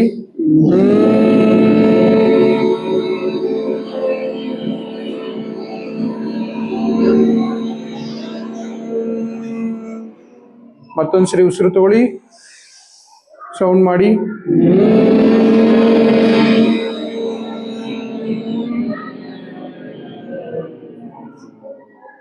ಓಕೆ, ನಿಧಾನವಾಗಿ ಕಣ್ಣುಗಳನ್ನ ಓಪನ್ ಮಾಡಿ. ಈ ತರ ಮಾಡೋದ್ರಿಂದ ನಿಮ್ಮ ಏಕಾಗ್ರತೆ ಹೆಚ್ಚಾಗುತ್ತೆ. ಇದನ್ನ ನಾವೇನಂತ ಕರಿತೀವಿ ಅಂತ ಹೇಳಿದ್ರೆ ಭ್ರಮರಿ ಪ್ರಾಣಾಯಾಮ ಅಂತ ಕರಿತೀವಿ. ಯಾವ್ದಿದು? ಭ್ರಮರಿ ಪ್ರಾಣಾಯಾಮ ಅಂತ. ಸೊ ನಿಮ್ಮ ಏಕಾಗ್ರತೆ ಹೆಚ್ಚಾಗುತ್ತೆ ಹೀಗೆ ಮಾಡಿದ್ರೆ. ಓಕೆನಾ? ಸರಿ, ಈಗ ವಿಷಯಕ್ಕೆ ಬರೋಣ. ಈಗ ಫ್ರೆಂಡ್ಸ್ ಇಂದ ಅಡಿಕ್ಷನ್ ಬಂತು. ಸೊ ನಿಮಗೆ ಅಡಿಕ್ಷನ್ ಹೆಚ್ಚಾಗಿ ಶುರುವಾಗುವಂಥದ್ದೇ ಮ್ಯಾಕ್ಸಿಮಮ್ 50+% ಆಫ್ ಅಡಿಕ್ಷನ್ ಶುರುವಾಗದೆ ಫ್ರೆಂಡ್ಸ್ ಇಂದ. ಸೊ ಹಾಗಾಗಿ ಚಿಕ್ಕದಾಗಿ ಶುರುವಾಗುತ್ತೆ. ಚಿಕ್ಕದಾಗಿ ಶುರುವಾಗಿ ದೊಡ್ಡ ಅಡಿಕ್ಷನ್ ಆಗಿರುವಂತಹ ಹುಡುಗರುಗಳನ್ನು ನಾನು ನೋಡಿದ್ದೀನಿ ನನ್ನ ಲೈಫಲ್ಲಿ. ಎಷ್ಟೋ ಜನ ತುಂಬ ಚೆನ್ನಾಗಿ ಓದ್ತಾ ಇರ್ತಾರೆ, ಸ್ನೇಹಿತರ ಸಹವಾಸದಿಂದ 1 ಸಾರಿ ಅಥವಾ 2 ಸಾರಿ ಈ ತರಹದ ಪಾರ್ಟಿಗಳಿಗೆ ಹೋಗ್ತಾರೆ. ಅಲ್ಲಿ ಡ್ರಿಂಕ್ ಮಾಡಲಿಕ್ಕೆ ಶುರು ಮಾಡಿದ ನಂತರ ಅವರು ಮಹಾನ್ ಕುಡುಕರಾಗಿ ಬೀದಿಯಲ್ಲಿ ಬಿದ್ದು ಒದ್ದಾಡೋದನ್ನ ನಾನು ನೋಡಿದ್ದೀನಿ. ಸೊ 1 ಸಾರಿ ಡ್ರಿಂಕ್ ಮಾಡಿದ್ರೆ ಅವ್ರಿಗೆ ಚರಂಡಿ ಯಾವುದು ರೋಡ್ ಯಾವುದು ಅಂತ ಗೊತ್ತಿರಲ್ಲ. ಅವ್ರು ಎಲ್ಲಿ ಬೇಕು ಅಲ್ಲೇ ಮಲಗ್ತಿರ್ತಾರೆ, ಚರಂಡಿ ಒಳಗಡೆನೆ ಮಲಗಿರ್ತಾರೆ ಸಮ್ಟೈಮ್ಸ್. ಸೊ ರೋಡಲ್ಲೇ ಮಲಗಿರ್ತಾರೆ. ಈ ತರಹದ ಒಂದು ಸನ್ನಿವೇಶ ನಿರ್ಮಾಣ ಆಗ್ತಿರುತ್ತೆ. ಸೊ ಹಾಗಾಗಿ ಏನ್ ಮಾಡಬೇಕು? ಕೆಟ್ಟ ಅಭ್ಯಾಸಗಳನ್ನ ಮಾಡಬಾರ್ದು ಯಾವುದೇ ಕಾರಣದಿಂದನೂ ಅನ್ನೋ ಉದ್ದೇಶದಿಂದಾನೇ ಸ್ವಸ್ಥ ಸಂಕಲ್ಪ ಅನ್ನುವಂಥ ಕಾರ್ಯಕ್ರಮವನ್ನು ಮಾಡಿ ನಿಮ್ಮೆಲ್ಲರಿಗೂ ಮಾಹಿತಿಯನ್ನ ಕೊಡಿಸುವಂತ ಕೆಲಸವನ್ನ ಮಾಡ್ತಾ ಇದ್ದಾರೆ. ಮೊದಲನೇದು. ಓಕೆ, ಆ ನಂತರ ಏನಾಗುತ್ತೆ ಅಂತ ಹೇಳಿದ್ರೆ ನಿಮಗೆ ಯುವಕರುಗಳಿಗೆ ಮತ್ತೆ ಹುಡುಗಿಯರುಗಳಿಗೆ ಇಬ್ಬರಿಗೂ ಹೇಳ್ತಾ ಇದ್ದೀನಿ, ಈ ವಯಸ್ಸಲ್ಲಿ ಒಂದು ಅಟ್ರಾಕ್ಷನ್ ಬರುತ್ತೆ. ಸೊ ಏನದು ಅಟ್ರಾಕ್ಷನ್ ಅಂತ ಹೇಳಿದ್ರೆ ಅದನ್ನ ಇನ್ಫ್ಯಾಚುಯೇಷನ್ ಅಂತ ಕರಿತೀವಿ, ಆಕರ್ಷಣೆ ಅಂತ ಕರಿತೀವಿ. ಏನ್ ಆಕರ್ಷಣೆ? ಸುಮ್ಮನೆ ಯೋಚನೆ ಮಾಡಿ ಮಕ್ಕಳ, ನೀವೆಲ್ಲ ಸುಂದರವಾಗಿದ್ದೀರಾ ಅಥವಾ ಇಲ್ಲ ಅದು ಲೆಕ್ಕಕ್ಕೆ ಬರಲ್ಲ. ನೀವು ಸುಂದರವಾಗಿರ್ಬೋದು ಅಥವಾ ಇಲ್ಲದೆ ಇರ್ಬೋದು, ಆದ್ರೆ ನಿಮ್ಮ ತಂದೆ ತಾಯಿ ನಿಮ್ಮನ್ನು ಪ್ರೀತಿಸ್ತಾರಲ್ಲ. ಸೊ ತುಂಬಾ ಪ್ರೀತಿಸ್ತಾರಲ್ಲ. ತಾವು ಉಪವಾಸ ಇದ್ರು ನಿಮ್ಮ ಹೊಟ್ಟೆ ತುಂಬಿಸ್ಬೇಕು ಅಂತ ಬಯಸ್ತಾರೆ. ತಮಗೆ ಹಾಕೊಳ್ಳಿಕ್ಕೆ ಬಟ್ಟೆ ಇಲ್ಲ ಅಂದ್ರೂ ನಿಮಗೂ ಹೊಸ ಬಟ್ಟೆ ಕೊಡಿಸ್ಬೇಕು ಅಂತ ಬಯಸ್ತಾರೆ. ತಮ್ಮ ಕಾಲಲ್ಲಿ ಚಪ್ಪಲಿ ಇಲ್ಲ ಅಂದ್ರೂ ನಿಮಗೆ ಒಳ್ಳೆ ಶೂ ಕೊಡಿಸ್ಬೇಕು, ಚಪ್ಪಲ್ ಕೊಡಿಸ್ಬೇಕು ಅಂತ ಬಯಸ್ತಾರೆ. ಸೊ ನೀವು ಎಷ್ಟು ಸ್ಟೈಲಿಶ್ ಆಗಿರ್ಬೇಕು ಅಂತ ನಿಮ್ಮ ತಂದೆ ತಾಯಿಗಳು ಬಯಸ್ತಾರೆ. ನಿಮ್ಮ ತಂದೆ ತಾಯಿಗಳು ನಿಮ್ಮನ್ನ ಪ್ರೀತಿಸ್ತಾರೆ, ನೀವು ಸುಂದರವಾಗಿದ್ದೀರಿ ಅನ್ನೋ ಕಾರಣಕ್ಕಲ್ಲ. ಸೊ ಯಾವುದೋ ಒಂದು ಹುಡುಗ ಅಥವಾ ಒಂದು ಹುಡುಗಿ ಹೊರಗಿನವರು, ಅವ್ರು ಯಾರು ಅಂತಲೇ ನಿಮಗೆ ಗೊತ್ತಿರಲ್ಲ, ನಯವಾಗಿ ನಿಮ್ಮ ಜೊತೆ ಮಾತಾಡ್ಲಿಕ್ಕೆ ಶುರು ಮಾಡ್ತಾರೆ. ನಯವಾಗಿ ಮಾತಾಡೋರು ನಿಮ್ಮ ಸೌಂದರ್ಯವನ್ನು ನೋಡಿಯೇ ನಿಮ್ಮ ಹಿಂದೆ ಬಂದಿರ್ತಾರೆ. ಸೊ ಅವರೆಲ್ಲ ಏನ್ ಮಾಡ್ತಿರ್ತಾರೆ? ನಿಮ್ಮ ಮುಗ್ಧ ಮನಸ್ಸುಗಳನ್ನ ಹಾಳು ಮಾಡುವಂತ ಕೆಲಸ ಮಾಡ್ತಾರೆ. ಸೊ ಅಮಾಯಕರ ತರ ಮಾತಾಡಿ ನಿಮ್ಮ ಫ್ರೆಂಡ್ಶಿಪ್ ಮಾಡಿಕೊಂಡು, ಈಗೆಲ್ಲ ಇನ್ಸ್ಟಾಗ್ರಾಮ್ ಅಲ್ಲಿ ನೋಡ್ತಾ ಇದ್ದೀರಲ್ಲ, ಫ್ರೆಂಡ್ಶಿಪ್ ಮಾಡಿಕೊಂಡು ಹೆಣ್ಣು ಮಕ್ಕಳನ್ನ ಕರ್ಕೊಂಡು ಹೋಗಿ ಹೊರಗಡೆ ಆ ಹೆಣ್ಣು ಮಕ್ಕಳುಗಳನ್ನ ರೇಪ್ ಮಾಡಿ ಕೊಲೆ ಮಾಡುವಂತಹ ಸನ್ನಿವೇಶಗಳು ಇರುತ್ತೆ. ಸೊ ಈ ಅಟ್ರಾಕ್ಷನ್ ಇಂದನೇ ಶುರುವಾಗುತ್ತೆ. It's also A addiction. Phone addiction, attraction. So ನೋಡಿ, ಕಷ್ಟಪಟ್ಟು ನಿಮ್ಮ ತಂದೆ ತಾಯಿ ನಿಮ್ಮನ್ನ ಬೆಳೆಸ್ತಿರ್ತಾರಲ್ಲ, ಹೆಣ್ಣು ಮಕ್ಕಳುಗಳಿಗೆ ಹೇಳದ್ ನಾನು, ಒಳ್ಳೆ ಕಡೆ ಹುಡುಗನ್ ನೋಡಿ ಮದುವೆ ಮಾಡ್ಬೇಕು ಅನ್ನೋ ಕನ್ಸಿರಲ್ಲ ಅವ್ರಿಗೆ. ಏನಪ್ಪಾ, ಇರಲ್ವಾ? ಇರುತ್ತಲ್ಲ. ಅವರು ಒಂದು ಹುಡುಗನ್ ನೋಡ್ಬೇಕು ಅಂದ್ರೆ ಅವರು 100 ಜನರನ್ನ ಪ್ರಶ್ನೆ ಮಾಡ್ತಾರೆ. ಈ ಹುಡುಗ ಸರಿ ಇದಾನಾ? ಈ ಹುಡುಗ ಏನ್ ಕೆಲಸ ಮಾಡ್ತಾನೆ? ಏನು ಉದ್ಯೋಗ ಅವನು? ಎಷ್ಟು ಸಂಬಳ ಬರುತ್ತೆ? ಇವನ್ ಡ್ರಿಂಕ್ ಮಾಡ್ತಾನ, ಸ್ಮೋಕ್ ಮಾಡ್ತಾನ, ದುರಭ್ಯಾಸಗಳಿದೆಯಾ, ಇಸ್ವಿಟ್ ಇದೆಯಾ, ಎಲ್ಲಾ ತರ ವಿಚಾರಿಸಿ ಆ ಮಕ್ಕಳುಗಳಿಗೆ ಹೆಣ್ಣು ಕೊಡ್ತಾರೆ. ಅವ್ರ ಕುಟುಂಬ ಸರಿ ಇದೆಯಾ ಅಂತ ಯೋಚನೆ ಮಾಡ್ತಾರೆ. ಅಷ್ಟು ಕಷ್ಟಪಟ್ಟು ವರನನ್ನ ಹುಡುಕಿ ಮದುವೆ ಮಾಡಿಕೊಡ್ತಾರೆ. ಸೊ ಯಾಕೆ ಅಂತ ಹೇಳಿದ್ರೆ ನಿಮ್ಮ ಜೀವನ ಸುಖಕರವಾಗಿರಲಿ. ನಾನು ನನ್ನ ಮಗಳನ್ನ ರಾಣಿ ತರ ನೋಡ್ಕೊಂಡಿದೀನಿ, ಮದುವೆ ಆಗುವಂತ ಹುಡುಗನೂ ನನ್ನ ಮಗಳನ್ನ ರಾಣಿ ತರ ನೋಡ್ಕೋಬೇಕು ಅನ್ನುವಂತಹ ಕನಸು ಎಲ್ಲಾ ತಂದೆ ತಾಯಿಗಳಲ್ಲೂ ಇರುತ್ತೆ. ಸೊ ನೀವು ಅವ್ರ ಕನಸುಗಳ ಅರ್ಥ ಆಗದೆ ಯಾವನೋ ನಿಮ್ಮನ್ನ ಕರಿತಾನೆ, ಏನಂತ, ಚಿನ್ನಿ, ಮುದ್ದು ಬಂಗಾರ. ಈಗ ಶುರುವಾಗಿ ಹೋಗಿದೆಯಲ್ಲ ಟ್ರೆಂಡು ಮಾತಾಡುವಂಥದ್ದು. ಸೊ ಈ ತರ ಎಲ್ಲ ಮಾತಾಡಿ ಮಾತಾಡಿ ನಿಮ್ಗಳ ಸ್ನೇಹ ಮಾಡಿಕೊಂಡು ಕೊನೆಗೆ ನೀವು ರಾಣಿ ತರ ನಿಮ್ಮ ಮನೇಲಿ ಇರ್ತೀರಾ. ಬೀದಿಗೆ ಬಂದು ಎಲ್ಲರನ್ನ ಬಿಟ್ಟು ಆ ಮಕ್ಕಳ ಜೊತೆ ಹಿಂದೆ ಹೋಗ್ತೀರಾ. ಅವ್ರ ಜೊತೆ ಅವ್ನ್ ಯಾವ ಹವ್ಯಾಸ ಇರುತ್ತೋ ಅವನಿಗೆ ಗೊತ್ತಿಲ್ಲ, ಅವನ್ ಫ್ಯಾಮಿಲಿ ಬ್ಯಾಕ್ಗ್ರೌಂಡ್ ಗೊತ್ತಿಲ್ಲ. ಮನೆಗೆ ಹೋಗಿ ನೋಡಿದ್ರೆ ನಿಮ್ಗೇನೋ ಬಿಲ್ಡಪ್ ಕೊಟ್ಟಿರ್ತಾನೆ, ಮನೆಯಲ್ಲಿ ಏನು ಇರಲ್ಲ, ಅವನು ಏನು ಕೆಲಸನೂ ಮಾಡ್ತಿರೋದಿಲ್ಲ. ಸೊ ಅವನನ್ನೇ ಸಾಕೊಳ್ಳೋದು ಕಷ್ಟ ಆಗ್ತಿರುತ್ತೆ. ಇನ್ನು ನಿಮ್ಮನ್ನ ಕರ್ಕೊಂಡು ಹೋಗಿ ಅವನು ಏನ್ ಮಾಡ್ತಾನೆ? ಸೊ ಈ ತರಹ ನೀವು ಅಟ್ರಾಕ್ಷನ್ಗೆ ಒಳಗಾಗಿ ಹೆಣ್ಮಕ್ಳುಗಳು ದಾರಿ ತಪ್ಪುವಂತ ಸನ್ನಿವೇಶಗಳು ಇರುತ್ತೆ. ಸೊ ಹಾಗಾಗಿ ಬಿ ಕೇರ್ಫುಲ್. ಎಲ್ಲ ನಯವಾಗಿ ಮಾತನಾಡುವವರು ಅಥವಾ ನೋಡಲು ಸುಂದರವಾಗಿ ಕಾಣುವಂತಿರುವವರು ಒಳಗಿನಿಂದ ಅವ್ರ ಮನಸ್ಸು ಸುಂದರವಾಗಿಲ್ಲದಿರ್ಬೋದು, ಕಠೋರವಾಗಿರ್ಬೋದು. ಸೊ ಆ ಥರ ತಂದೆ ತಾಯಿ ವಿರೋಧ ಮಾಡ್ಕೊಂಡು ಹೋದವ್ರಿಗೆ ನೀವೆಲ್ಲ ರೀಲ್ಸ್ ಅಲ್ಲಿ ನೋಡ್ತಾ ಇರ್ತೀರಾ, ಮೂಲೆಗೆ ಹಾಕೊಂಡು ಜಾಡ್ಸಿ ಜಾಡ್ಸಿ ಜಾಡ್ಸಿ ಒದಿತಿರುವಂತ ಗಂಡು ಮಕ್ಕಳುಗಳು ನೀವು ನೋಡಿದೀರಾ. ರೀಲ್ಸ್ ಅಲ್ಲೇ ತೋರಿಸ್ತಿರ್ತಾರೆ, ನಾನು ಹೇಳ್ತಿರೋದಲ್ಲ. ಸೊ ಯಾಕಾದ್ರೂ ಬಿಟ್ಟು ಬಂದಪ್ಪ ನಮ್ಮ ಅಪ್ಪ ಅಮ್ಮನ್ನ ಅಂತ ಪುನಃ ವಾಪಸ್ ಬರಕ್ಕೂ ಆಗದೆ, ಅಲ್ಲಿ ಇರಕ್ಕೂ ಆಗದೆ ಪ್ರತಿನಿತ್ಯ ನರಕ ಅನುಭವಿಸುವಂತ ಸನ್ನಿವೇಶಗಳು ಇವತ್ತು ಹೆಣ್ಮಕ್ಳುಗಳಿಗೆ ಸೃಷ್ಟಿ ಆಗ್ತಾ ಇದೆ. So be careful. ಈ ವಯಸ್ಸಿನಲ್ಲಿ ಪ್ರೀತಿ ಪ್ರೇಮ ಹುಟ್ಟಲ್ಲ, ನಂಬ್ರಿ. SSLC PUC ವಯಸ್ಸಲ್ಲಿ ಪ್ರೀತಿ ಪ್ರೇಮ ಹುಟ್ಟಲ್ಲ, ಅದು ಕೇವಲ ಆಕರ್ಷಣೆ ಆಗಿರುತ್ತೆ. ನಿಜವಾದ ಪ್ರೀತಿ ಪ್ರೇಮ ನಿಮ್ಗೇನಾದ್ರೂ ಹುಟ್ಟುತ್ತೆ ಅಂದ್ರೆ 25 ವರ್ಷದ ಮೇಲೆ ಅಥವಾ 23 ವರ್ಷ ಡಿಗ್ರಿ ಕಳೆದ ಮೇಲೆ. ಆಗ ನಿಮ್ಮಿಂದ ಎಂತ ತ್ರಿಪುರ ಸುಂದರ ಹೀರೋ ಬಂದ್ರು ನೀವು ಪ್ರೀತಿ ಮಾಡ್ಬೇಕು ಅನ್ಸಲ್ಲ. ಯಾಕೆ ಅಂತ ಹೇಳಿದ್ರೆ ಆಗ ನಿಮ್ಮ ಮೈಂಡ್ಗೆ ಡಿಸಿಷನ್ ತಗೊಳ್ಳೋ ಕೆಪಾಸಿಟಿ ಇರುತ್ತೆ, ಈಗ ಗೊತ್ತಿರಲ್ಲ. ಸೊ ಹಾಗಾಗಿ ನೀವು ಯಾವುದೇ ಕಾರಣದಿಂದನೂ ಪ್ರೀತಿ ಪ್ರೇಮ ಅನ್ನುವಂತಹ ಬಲೆಗೆ ಒಂದ್ಸಾರಿ ಸಿಕ್ಕಾಕೊಂಡ್ರಿ ಅಂದ್ರೆ ಪುನಃ ವಾಪಸ್ ಬಿಡಿಸ್ಕೊಂಡು ಬರ್ಲಿಕ್ಕೆ ಆಗಲ್ಲ, ಮೀನಿನ ಗಾಳದ ತರ. ಸೊ ಕಂಪ್ಲೀಟ್ ಆಗಿ ಮುಳುಗೋಗ್ಬಿಡ್ತೀರಾ. ಹಾಗಾಗಿ ಇದು ನಿಮ್ಗೆ ಅಂತ ವಯಸ್ಸಲ್ಲ ಅಂತ ಕೆಲಸಗಳನ್ನ ನೀವು ಯಾವುದೇ ಕಾರಣಕ್ಕೂ ಮಾಡ್ಲಿಕ್ಕೆ ಹೋಗ್ಬೇಡಿ. ಒಂದು ವೇಳೆ ಆ ತರಹದ ಸನ್ನಿವೇಶಗಳಲ್ಲಿ ಇದ್ರೆ ನಯವಾಗಿ ಅದರಿಂದ ಹೊರಗಡೆ ಬನ್ನಿ. ಸೊ ಇಮಿಡಿಯೇಟ್ ಆಗಿ ಹೊರಗಡೆ ಬನ್ನಿ. ಆ ಥರ ಯಾರಾದ್ರೂ ನಿಮಗೆ ತೊಂದರೆ ಕೊಡ್ತಿದ್ರೆ ನಿಮ್ಮ ತಂದೆ ತಾಯಿಗಳಿಗೆ ಹೋಗಿ ಹೇಳಿ. ಚೈಲ್ಡ್ ಹೆಲ್ಪ್ ಲೈನ್ ನಂಬರ್ ಇದೆ, ಹೆಲ್ಪ್ ಲೈನ್ಗೆ ಫೋನ್ ಮಾಡಿ, ಇಂಥವ್ರು ನಮಗೆ ಸಮಸ್ಯೆ ಮಾಡ್ತಿದ್ದಾರೆ ಅಂತ. ಯಾರು ನಿಮ್ಮನ್ನ ಹೆದರಿಸ್ಲಿಕ್ಕಾಗಲ್ಲ. ಓಕೆ, ಅದು ಬಿಟ್ಟು ನಿಮಗೆ ನಾನು ಅವಾಗಲೇ ಹೇಳಿದೆ, ಸ್ನೇಹಿತರು ಕರೀತಾರೆ, ನಿಮ್ಗೆ ದುಶ್ಚಟ ದುರಭ್ಯಾಸಗಳಿಗೆ ಕರೀತಾರೆ ಅಂತ. ಸೊ ಕರೆದಾಗ ನಾವು ಹೆಂಗೆ ಅವರಿಂದ ಹೊರಗೆ ಬರೋದು ಅಂತಂದ್ರೆ ಬಹಳ ಸುಲಭ. ಹೇಗೆ ಅಂತ ಹೇಳಿದ್ರೆ ನೀವು ನಿರ್ದಾಕ್ಷಣ್ಯವಾಗಿ ನೋ ಅಂತ ಹೇಳೋದನ್ನ ಕಲಿಬೇಕು, ಇಲ್ಲ ಅಂತ ಹೇಳೋದನ್ನ ಕಲಿಬೇಕು. ಯಾವಾಗ ನೀವು ಇಲ್ಲ ಅಂತ ಹೇಳ್ತೀರಾ, ನೀವು ಒಂದು ಸಾರಿ ಇಲ್ಲ ಅಂತ ಹೇಳಿದ್ರೆ ಸಾಕು, ಆ ವ್ಯಕ್ತಿ ನಿಮ್ಮನ್ನ ಕರೆಯುವಂತ ವ್ಯಕ್ತಿಗೆ 50% ಕಾನ್ಫಿಡೆಂಟ್ ಹೊರಟೋಗುತ್ತೆ. ಇವನು ಡ್ರಿಂಕ್ ಮಾಡ್ತಾನೆ ಅಂತಾನೆ ನಿಮ್ಮನ್ನ ನಂಬಲ್ಲ. ಸೊ ನೀವು ಒಂದು ಹೇಳ್ಬೇಕು, ನೋ ಮಗ ನಾ ಮಾಡಲ್ಲ ಕಣ.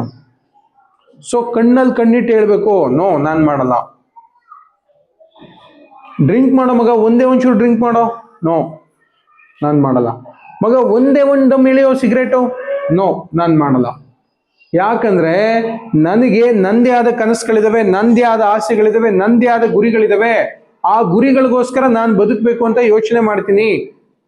ಸೊ ನಾನು ನಮ್ಮ ತಂದೆ ತಾಯಿನ ಚೆನ್ನಾಗಿ ನೋಡ್ಕೋಬೇಕು, ನಮ್ಮ ಅಕ್ಕನ ಚೆನ್ನಾಗಿ ನೋಡ್ಕೋಬೇಕು, ನನ್ನ ತಂಗಿನ ಚೆನ್ನಾಗಿ ನೋಡ್ಕೋಬೇಕು, ನನ್ನ ತಮ್ಮನ ಚೆನ್ನಾಗಿ ನೋಡ್ಕೋಬೇಕು, ಶ್ರೇಷ್ಠವಾದ ವ್ಯಕ್ತಿಯಾಗಿ ನಾನು ಜೀವನ ಮಾಡಬೇಕು ಅಂತ ಯೋಚನೆ ಮಾಡ್ತಿರಲ್ಲ, ಅವಾಗ ನೀವು ಖಡಾಖಂಡಿತವಾಗಿ ನೋ ನಾನು ಮಾಡಲ್ಲ ಅಂತ ಹೇಳ್ತೀರಾ. ಸೊ ನಾನು ಒಬ್ರು ಸೈನಿಕರ ಜೊತೆ ಮಾತಾಡಿದಾಗ ಆ ಸೈನಿಕರು ಏನಂದ್ರು ಅಂತ ಹೇಳಿದ್ರೆ, ನೀವು ಆರ್ಮಿಗೆ ಜಾಯ್ನ್ ಆದ್ರಲ್ಲ, ನಿಮ್ಮ ಆಸೆ ಏನು ಅಂತ ಕೇಳಿದೆ ನಾನು. ಏನಂತ? ನಿಮ್ಮ ಆಸೆ ಏನು ಅಂತ ಕೇಳಿದೆ ನಾನು ಅವ್ರಿಗೆ. ಅವ್ರು ಹೇಳಿದ್ರು, ನನ್ನ ಆಸೆ ಏನು ಅಂದ್ರೆ ನಾನು ಯುದ್ಧದಲ್ಲಿ ಭಾಗವಹಿಸಬೇಕು, ಶತ್ರುಗಳನ್ನ ಕೊಲ್ಲಬೇಕು, ನಮ್ಮ ದೇಶಕ್ಕೆ ಯಾರು ತೊಂದರೆ ಕೊಡ್ತಾರೋ ಆ ಶತ್ರುಗಳನ್ನ ಕೊಲ್ಲಬೇಕು, ಜೊತೆಗೆ ನಾನು ಆ ಯುದ್ಧದಲ್ಲೇ ಸಾಯ್ಬೇಕು. ನನ್ನ ಶವಪೆಟ್ಟಿಗೆ ಮೇಲೆ ಭಾರತಾಂಬೆ ಬಾವುಟ ಅಂದ್ರೆ ತ್ರಿವರ್ಣ ಧ್ವಜವನ್ನು ಸುತ್ತಿ ನನ್ನ ಊರಿಗೆ ನನ್ನ ದೇಹ ಹೋಗ್ಬೇಕು, ಅದೇ ನನ್ನ ಜೀವನದ ಕೊನೆಯ ಆಸೆ ಅಂತಾರೆ ಯೋಧರು. ಸೊ ನಾನು ನೋಡಿ ಅಷ್ಟು ತಮ್ಮ ದೇಶಕ್ಕಾಗಿ ತಮ್ಮ ಪ್ರಾಣವನ್ನೇ ಅರ್ಪಿಸಲು ಸಿದ್ಧರಾಗಿದ್ದಾರೆ ನಮ್ಮ ದೇಶದ ಸೈನಿಕರು. ಸೊ ನಾವು ಇಲ್ಲಿ ಕೂತ್ಕೊಂಡು ಸಾಯಕ್ ಬೇಡ, ಬದುಕ್ತಾ ಇಲ್ಲ, ದೇಶಕ್ಕೋಸ್ಕರ ಬದುಕ್ತಾ ಇಲ್ಲ ನಾವು. ಸೊ ದುಶ್ಚಟ ದುರಭ್ಯಾಸಗಳು ಒಳಗಾಗಿ ದೇಶದ್ರೋಹಗಳ ಕೆಲಸವನ್ನ ಮಾಡ್ತಾ ನಾವೆಲ್ಲರೂ ದೇಶ ವಿರೋಧಿಗಳ ತರಹ ಆಲೋಚನೆ ಮಾಡೋದು ತಪ್ಪು, ಮಾಡಬಾರ್ದು. ಸೊ ಹಾಗಾಗಿ ನೀವು ಹೇಳ್ಬೇಕು, ನಾನು ಸೈನಿಕನ ಮನಸ್ಥಿತಿ ನಂದು, ನಾನು ದೇಶಕ್ಕೋಸ್ಕರ ಬದುಕ್ತೀನಿ, ನನ್ನ ತಂದೆ ತಾಯಿಗೋಸ್ಕರ ಬದುಕ್ತೀನಿ, ನಮ್ಮ ಊರಿಗೋಸ್ಕರ ಬದುಕ್ತೀನಿ, ನಮ್ಮ ಮನೆಗೋಸ್ಕರ ಬದುಕ್ತೀನಿ. ಸೊ ಈ ತರಹ ನೀವು ಅವ್ರಿಗೆ ಖಡಾಖಂಡಿತವಾಗಿ ಹೇಳಬೇಕು. ನಿಮ್ಮ ನಿರ್ದಿಷ್ಟವಾದ ಉದ್ದೇಶವನ್ನ ಗುರಿಯನ್ನ ಹೇಳಬೇಕು. ನಾನು ಯಾವುದೇ ಕಾರಣಕ್ಕೂ ನಾನು ಬರಲ್ಲ, ಯಾಕಂದ್ರೆ ನನಗೆ ನಂದೇ ಆದ ಗುರಿ ಇದೆ, ನಂದೇ ಆದ ಉದ್ದೇಶ ಇದೆ, ನಾನು ತಪ್ಪು ದಾರಿ ತುಳಿಯಲ್ಲ ಅಂತ ನಾನು ಪ್ರತಿಜ್ಞೆ ಮಾಡಿದ್ದೀನಿ. ಧರ್ಮಸ್ಥಳ ಸಂಘದವರು ಪ್ರತಿಜ್ಞೆ ಮಾಡಿಸಿದ್ದಾರೆ. ಸೊ ನಾನು ಪ್ರತಿಜ್ಞೆ ಮಾಡಿರೋದ್ರಿಂದ ಯಾವುದೇ ಕಾರಣಕ್ಕೂ ದುಶ್ಚಟ ದುರಭ್ಯಾಸಗಳಿಗೆ ನಾನು ಒಳಗಾಗಲ್ಲ ಅಂತ ಹೇಳಬೇಕು. ಸೊ ಯಾವಾಗ ನೀವು ಹಂಗೆ ಅಂತೀರಾ, ಅವ್ನು ಎಷ್ಟು ಸರಿ ಕೇಳಿದ್ರು ಇಲ್ಲ ಮಗ ನಾನು ಮಾಡಲ್ಲ ಕಣೋ, ಸುಮ್ಮನೆ ಸೀರಿಯಸ್ ಆಗಿ ಹೇಳಿ ನಾನು ಮಾಡಲ್ಲ, ಇಲ್ಲ ಮಗ ಮಾಡಲ್ಲ, ಅವನು 10 ಸರಿ ಹೇಳ್ತಾನೆ 10 ಸರಿನೂ ನಾನು ಮಾಡಲ್ಲ ಅಂತಾನೆ. ಸೊ ಇಲ್ಲ ಅನ್ನುವಂಥ ಒಂದು ವಿಚಾರ ನಿಮ್ಮನ್ನ 50% ನಿಮ್ಮನ್ನ ಅಡಿಕ್ಷನ್ ಇಂದ ಹೊರಗಡೆ ಕರ್ಕೊಬರುತ್ತೆ. ಸೊ ನೆಕ್ಸ್ಟ್ ಏನ್ ಮಾಡಬೇಕು ಅಂತ ಹೇಳಿದ್ರೆ ನಿಮ್ಮ ಉದ್ದೇಶಗಳನ್ನ ಹೇಳ್ಬೇಕು. ನಾನು ಹೇಳ್ದಂಗೆ 3ನೇ ವಿಚಾರ, ನೀವು ಅವನೇನಾದ್ರೂ ನಿಮ್ಮನ್ನ ಫೋರ್ಸ್ ಮಾಡ್ತಿದ್ದಾನೆ ಅಂದಾಗ ಮೈಂಡನ್ನ ಡೈವರ್ಟ್ ಮಾಡಬೇಕು. ಯಾವ ತರ ಡೈವರ್ಟ್ ಮಾಡಬೇಕು ಅಂತಂದ್ರೆ, ಮಗ ನಂಗೆ ತುಂಬಾ ಹೊಟ್ಟೆ ಸಿಗ್ತಾ ಇದೆ ಮಗ, ಪ್ಲೀಸ್ ಆ ವಿಷಯ ಬೇಡ, ಈಗ ನಂಗೆ ತುಂಬಾ ಹೊಟ್ಟೆ ಸಿಗ್ತಾ ಇದೆ, ಏನಾದ್ರು ತಿನ್ನೋಣವಾ, ತಿನ್ನೋದೇನಾದ್ರು ಇದ್ರೆ ಕೊಡೋ ತಿಂತೀನಿ, ಅದು ಫುಡ್ ಐಟಮ್ ಆಗಿದ್ರೆ ಮಾತ್ರ. ಸೊ ಆಯಿತು. ಆಮೇಲೆ ಹೇಳಬೇಕು ನೀವು, ಮಗ ನಮ್ಮಪ್ಪ ಫೋನ್ ಮಾಡ್ತಿದ್ದಾರೆ ಕಣ, ಸೊ ನೆಕ್ಸ್ಟ್ ಟೈಮ್ ಸಿಗೋಣ, ಸೊ ನನಗೆ ಈಗ ಸ್ವಲ್ಪ ಕೆಲಸ ಇದೆ, ಅಪ್ಪ ಹುಷಾರಿಲ್ಲ ಅಂತಿದ್ರು, ಅಮ್ಮನ ಹಾಸ್ಪಿಟ್ಲಿಗೆ ಕರ್ಕೊಂಡು ಹೋಗ್ಬೇಕಂತೆ, ಸೊ ಬರ್ತೀನಿ ಮಗ. ಸೊ ನೀವು ಇಮಿಡಿಯೇಟ್ ಆಗಿ ಸಾಫ್ಟ್ ಆಗಿ ಅಲ್ಲಿಂದ ಜಾರ್ಖಂಡ್ ಬರಬೇಕು. ಇಲ್ಲ ಅಂದ್ರೆ ಒಂದು ಸಾರಿ ಆ ವ್ಯಸನದೊಳಗಡೆ ಬಿದ್ರಿ ಅಂತ ಹೇಳಿದ್ರೆ ಅದರಿಂದ ಹೊರಗಡೆ ಬರ್ಲಿಕ್ಕಾಗಲ್ಲ. ಕಂಪ್ಲೀಟ್ ಆಗಿ ಇಡೀ ನಮ್ಮ ದೇಹ ನಮ್ಮ ಮನಸ್ಸನ್ನ ಆ ಸಾರಾಯಿ ಅಥವಾ ಆ ಡ್ರಿಂಕ್ಗಳು ತಮ್ಮೊಳಗಡೆ ಸೆಳ್ಕೊಬಿಡ್ತವೆ. ನೀವು ಡ್ರಿಂಕ್ಸ್ ಮಾಡುವಂಥವ್ರು ನೋಡಿರ್ತೀರಾ, ವಯಸ್ಸಾದಂಗೆ ಕಾಣಿಸ್ತಿರ್ತಾರ ಅವರು.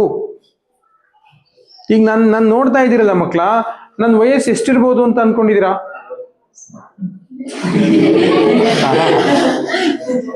40 ಕಡಿಮೆ ಹೇಳದಲ್ಲೋ ದಡ್ಡ, 40 ವಯಸ್ಸು ಕಡಿಮೆ ಹೇಳದ, 61 100 ವರ್ಷ ನನಗೆ. ಎಷ್ಟಿರ್ಬೋದು ಮಕ್ಕಳ? ಸುಮ್ಮನೆ ಒಂದು ಗೆಸ್ ಮಾಡಿ.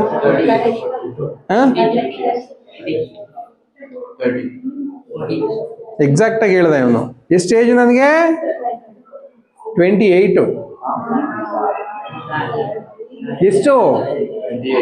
ಎಷ್ಟು ನನಗೆ ಏಜು? 42 ವರ್ಷ. ಆದ್ರೆ ನನ್ನ ಫ್ರೆಂಡ್ಸೇ 50 ವರ್ಷ 60 ವರ್ಷ ತರ ಅಲ್ಲೆಲ್ಲ ಉದ್ರೋಗಿ, ಕೂದಲೆಲ್ಲ ಉದ್ರೋಗಿ, ದೇಹ ವಿಕಾರವಾಗಿ, ಅವರು ನೋಡಿದ್ರೆ 60 ವರ್ಷದ ತರ ಕಾಣಿಸ್ತಾರೆ. ಸೊ ಇದನ್ನ ಜಂಬಕ್ಕೋಸ್ಕರ ಹೇಳ್ತಾ ಇಲ್ಲ. ನನ್ನ ಲೈಫಲ್ಲಿ ನಂದೊಂದು ಗುರಿ ಇತ್ತು, ನಂದು ನಿರ್ದಿಷ್ಟವಾದ ಗುರಿ. ಏನದು ಅಂತ ಹೇಳಿದ್ರೆ, ನನ್ನ ಜೀವಮಾನದಲ್ಲಿ ಯಾವತ್ತೂ ಸ್ಮೋಕ್ ಮಾಡಬಾರ್ದು, ಡ್ರಿಂಕ್ ಮಾಡಬಾರ್ದು ಅಂತ. ಸೊ ನಾನು ಯಾಕೆ ಇಲ್ಲಿ ನಿಂತು ಇಷ್ಟು ಕಾನ್ಫಿಡೆಂಟ್ ಆಗಿ ನಿಮ್ಗೆ ಹೇಳ್ತಾ ಇದ್ದೀನಿ ಅಂದ್ರೆ, ನಾನು ಯಾವತ್ತೂ ಮಾಡಿದಿರೋದ್ರಿಂದ ನಿಮ್ ಜೊತೆ ಧೈರ್ಯವಾಗಿ ಹೇಳ್ತಾ ಇದ್ದೀನಿ, ಖುಷಿಯಿಂದ ಹೇಳ್ತಾ ಇದ್ದೀನಿ. ಸೊ ಹಾಗಾಗಿ ನೀವೊಂದು ಸಂಕಲ್ಪ ಮಾಡಿ, ಯಾವುದೇ ಕಾರಣದಿಂದನೂ ನೀವು ಸ್ಮೋಕ್ ಮತ್ತೆ ಡ್ರಿಂಕ್ ಅನ್ನ ಮಾಡಲ್ಲ ಅಂತ ಇವತ್ತು ನಾವು ಪ್ರತಿಜ್ಞೆ ಮಾಡಿಸ್ತೀವಿ ನಿಮ್ಗೆ. ಸೊ ಸಂಕಲ್ಪ ಮಾಡಿಸ್ತೀವಿ, ಆಯ್ತಾ? ಅದನ್ನ ಮೈಂಡಲ್ಲಿ ಇಟ್ಕೊಳ್ಳಿ. ಸೊ ಯಾರಾದ್ರೂ ನಿಮ್ಮನ್ನ ಆ ಥರ ಪುಸ್ಲಾಯಿಸ್ತಿದ್ದಾರೆ ಅಂತ ಹೇಳಿದ್ರೆ ನಿಮಗೆ ಗೊತ್ತಾಗುತ್ತೆ ಇವನು ಇದೇ ತರಹದ ಸ್ವಭಾವದವನು. ನಾನು ಮೊದಲೇ ಹೇಳಿದೆ ಯಾವ ಸ್ವಭಾವದವನವನು, ಪ್ರಾರಂಭದಲ್ಲಿ ಹೇಳಿದ್ನಲ್ಲ, ಹೊಲಸನ್ನ ನಿಮಗೆ ಹರಡುವಂತ ಒಂದು ಕೆಲಸವನ್ನ ಮಾಡ್ತಿರ್ತಾನವನು. ಸೊ ಬಿ ಕೇರ್ಫುಲ್, ಅಂಥವ್ರಿಂದ ಎಚ್ಚರವಾಗಿರಿ. ಮಕ್ಕಳ, ಸುಮ್ಮನೆ ನಿಮ್ಗೊಂದು ಕ್ವಶನ್ ಕೇಳ್ತೀನಿ. ನೀವು ಊಟ ಮಾಡ್ತಿರ್ತೀರಲ್ಲ, ರುಚಿಯಾದ ಅಡಿಗೆ ಇರುತ್ತೆ, ತಟ್ಟೆ ಬಡಿಸಿರ್ತಾರೆ, ಊಟ ಮಾಡ್ತಾ ಕೂತಿರ್ತೀರ. ಸೊ ನಿಮ್ಮ ಊಟದ ತಟ್ಟೆಗೆ ಒಂದು ನೊಣ ಬಂದು ಕೂರುತ್ತೆ. ಸ್ವಲ್ಪ ದಪ್ಪದಾಗಿರುತ್ತೆ ನೊಣ, ಬಂದು ನಿಮ್ಮ ತಟ್ಟೆ ಮೇಲೆ ಕೂರುತ್ತೆ. ಕೂತು ಎದ್ದು ಹಾರೋಗುತ್ತೆ. ಎದ್ದು ಹಾರೋದಾಗ ನೀವು ಊಟನ ಎಂಜಾಯ್ ಮಾಡ್ತಾ ವಾವ್ ಸಖತ್ತಾಗಿದೆ ಅಂತ ತಿಂತೀರಾ? ಮಾತಾಡ್ರು. ಹೂ ಸಾರ್ ಅಂತ ಇದ್ದೀರಾ? No sir. ಓಕೆ, ತಿನ್ನಲ್ಲ ಅಲ್ಲ? ಸೊ ಯಾಕೆ ತಿನ್ನಲ್ಲ? ನೊಣ ಎಲ್ಲೆಲ್ಲಿ ಕೂತ್ ಬಂದಿರುತ್ತೆ ಅಂತ ಇಮ್ಯಾಜಿನೇಷನ್ ಬಂದ್ಬಿಡುತ್ತೆ ನಿಮ್ಗೆ. ಸೊ ಅಂತ ಫುಡ್ಡನ್ನ ನಾನು ತಿನ್ಬಾರ್ದು ಅಂತ ಡಿಸೈಡ್ ಮಾಡ್ತೀರಾ ಅಲ್ವಾ? ಆಗಿದ್ಮೇಲೆ ಅದೇ ಊಟದ ತಟ್ಟೆಗೆ ಒಂದು ಜೇನ್ ನೊಣ ಬಂದು ಕೂರುತ್ತೆ, ಅದು ಹಾರೋಗುತ್ತೆ.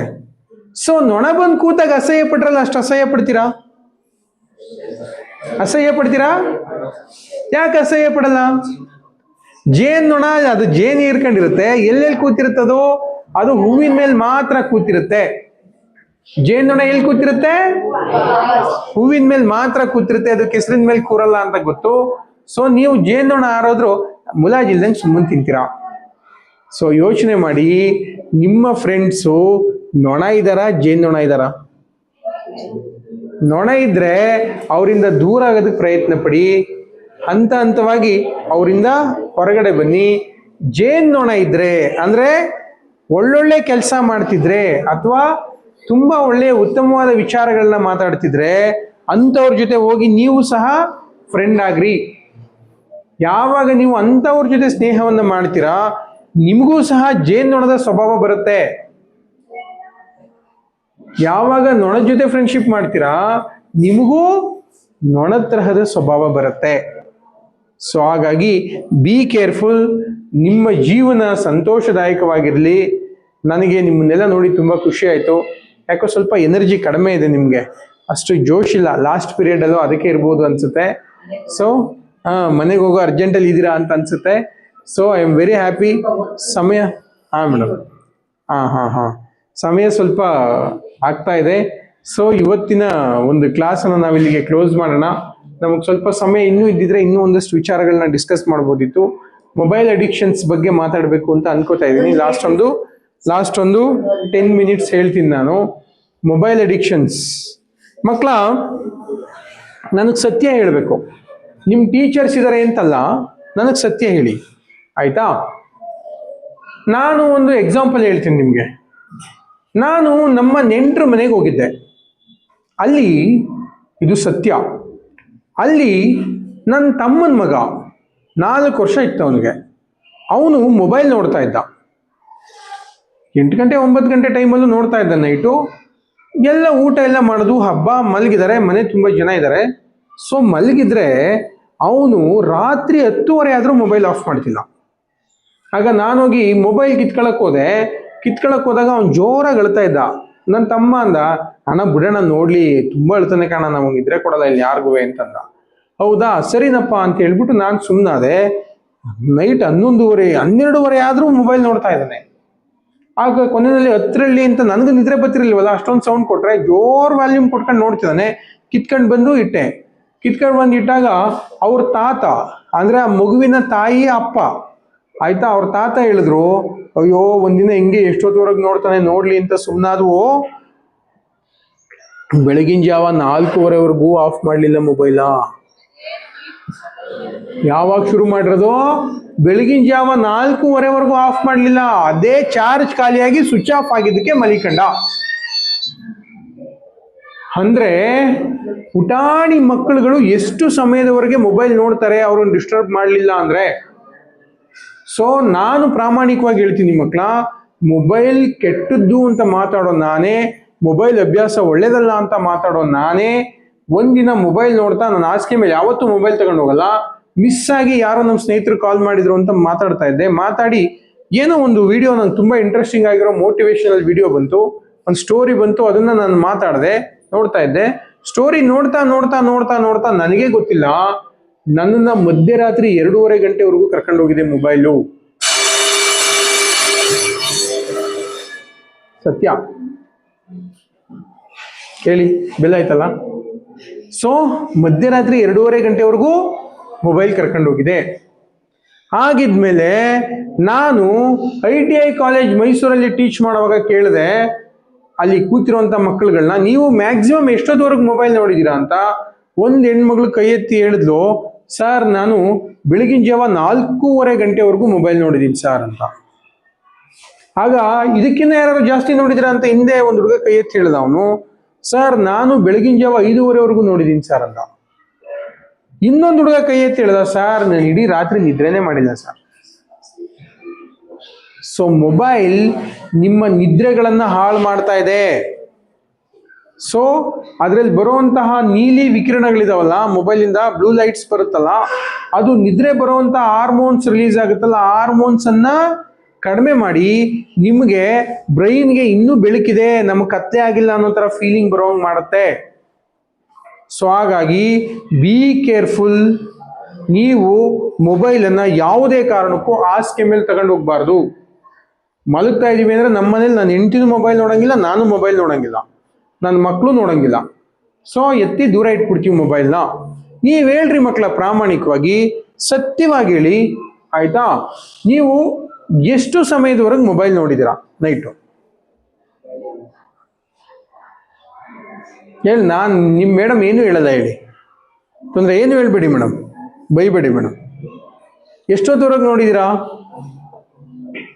ಹೇಳ್ಬೇಕು, ಧೈರ್ಯವಾಗಿ ಹೇಳಿ. ನಾನು ಒಪ್ಕೊಬಿಟ್ಟಿದ್ದೀನಪ್ಪ. ಎಷ್ಟೊತ್ತವರೆಗೆ ನೋಡಿದ್ದೀರಾ? ಆಹಾ, ಇನ್ನು ಬಗ್ಬಿಡ್ತೀನಿ ಕೆಳಗಡೆ, ಬೇಡವಾ? ಅಲ್ಲ, ಕೊಡಲ್ಲ ಕೊಡಲ್ಲ ಅಂತ ನೋಡಲ್ಲ ಆಯ್ತಾ. ನಿಂದೇನೋ ನಡೀತದೆ ಬಿಡು, ನಿಂದೇನೋ ನಡೀತದೆ ಆಯ್ತಾ. ಇಲ್ಲಿರೋ ಎಲ್ರು ಅಷ್ಟೇನಾ? 5 ಮಿನಿಟ್ಸ್ ನೋಡ್ತೀರಾ? ಮೊಬೈಲ್ ಏನಾದ್ರು ಫುಲ್ ಚಾರ್ಜ್ ಆಗಿದ್ದು ನೆಟ್ ಇದ್ರೆ, ಇಲ್ಲ ನೆಟ್ ಖಾಲಿ ಆಗ್ಬೇಕು, ಇಲ್ಲ ಚಾರ್ಜ್ ಖಾಲಿ ಆಗ್ಬೇಕು. ಕರೆಂಟ್ ಇದ್ರೆ ಚಾರ್ಜರ್ ಸಿಗಿಸ್ಕೊಂಡು ಟಿಕ್ ಅಂತ ದರಿದ್ರ ಸ್ವಭಾವ ಬಂದಿದೆ ಮಕ್ಳು, ಇವತ್ತಿನ ಮಕ್ಳಿಗೆ. ಏನದು ಅಂತ ಹೇಳಿದ್ರೆ, ಇಲ್ಲಿ ನೋಡಿ, ಹಿಂಗೆ ಟಿನ್ ಅಂತ ಮೇಕೆತ್ತದು, ಟಿನ್ ಟಿನ್ ಟಿನ್ ಟಿನ್. ಯಾವ ಲೆವೆಲ್ಗೆ ಮೇಲೆತ್ತಾ ಹೋಗ್ತೀರಾ ನೀವು ಅಂದ್ರೆ, ಇಲ್ಲಿ ಬಂದು ಸೈನ್ಸ್ ಟೀಚರ್ ಪಾಠ ಮಾಡ್ತಿರ್ತಾರೆ, ಸೈನ್ಸ್ ಟೀಚರ್ನು ಎತ್ತಣ ಅಂತ ನೋಡ್ತೀರಿ, ಎತ್ತಕ್ಕಾಗಲ್ಲ. ಸೋಷಿಯಲ್ ಟೀಚರ್ನು ಹಿಂಗೆ ಎತ್ತಣ ಅಂತ ನೋಡ್ತೀರಿ, ಎತ್ತಕ್ಕಾಗಲ್ಲ. ಸೊ ಇಂಗ್ಲಿಷ್ ಬಂದ್ರಂತೂ ಅಯ್ಯೋ ಬೇಡ ಇವರು ಅಂತ ಹಿಂಗೆ ಎತ್ತಕ್ಕೆ ಹೋಗ್ತೀರಿ, ಬರಲ್ಲ. ಸೊ ಮ್ಯಾಥಮೆಟಿಕ್ಸ್ ಅವರು ಎತ್ತಕ್ಕೆ ಹೋಗ್ತೀರಿ, ಬರಲ್ಲ. ಸೊ ಏನಾಗಿದೆ, ನಿಮ್ಮ ಮೈಂಡು ಡೇ ಬೈ ಡೇ ತುಂಬಾ ಡಿಸ್ಟ್ರಾಕ್ಷನ್ ಆಗ್ಬಿಟ್ಟಿದೆ. ಸೊ ನೀವು ಸ್ಕ್ರೋಲ್ ಮಾಡಿ ಮಾಡಿ ಮಾಡಿ ಮಾಡಿ ನಿಮ್ಮ ಅಟೆನ್ಷನ್ ಸ್ಪ್ಯಾನ್ ತುಂಬಾ ಕಡಿಮೆ ಆಗಿದೆ.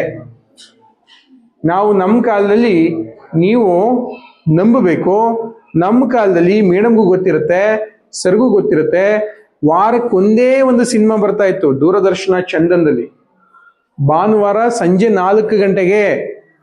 ನೀವು ನಂಬ್ರಿ, ಆ ಸಿನಿಮಾ ನೋಡುವಾಗ ಇಂಟರ್ವ್ಯೂನಲ್ಲಿ ಅಡ್ವರ್ಟೈಸ್ಮೆಂಟ್ ಬಂದರೂ ಸಹ ಸೂಸು ಮಾಡಕ್ ಅರ್ಜೆಂಟ್ ಆದ್ರೂ ಎದ್ದೋಗ್ತಿರ್ಲಿಲ್ಲ.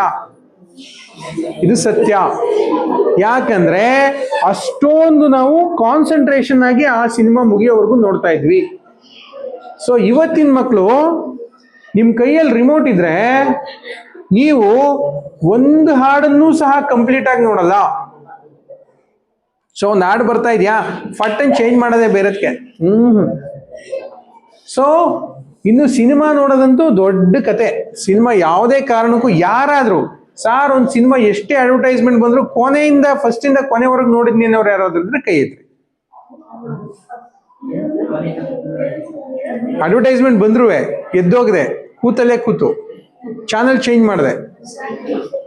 ನೋಡಿದ್ಯಾ ಯಾವ ಸಿನಿಮಾ? ವಿಜಯ್ದು ಯಾವುದು? ಲಿಯೋ. ನೀನು? ಗಿಲ್ಲಿ.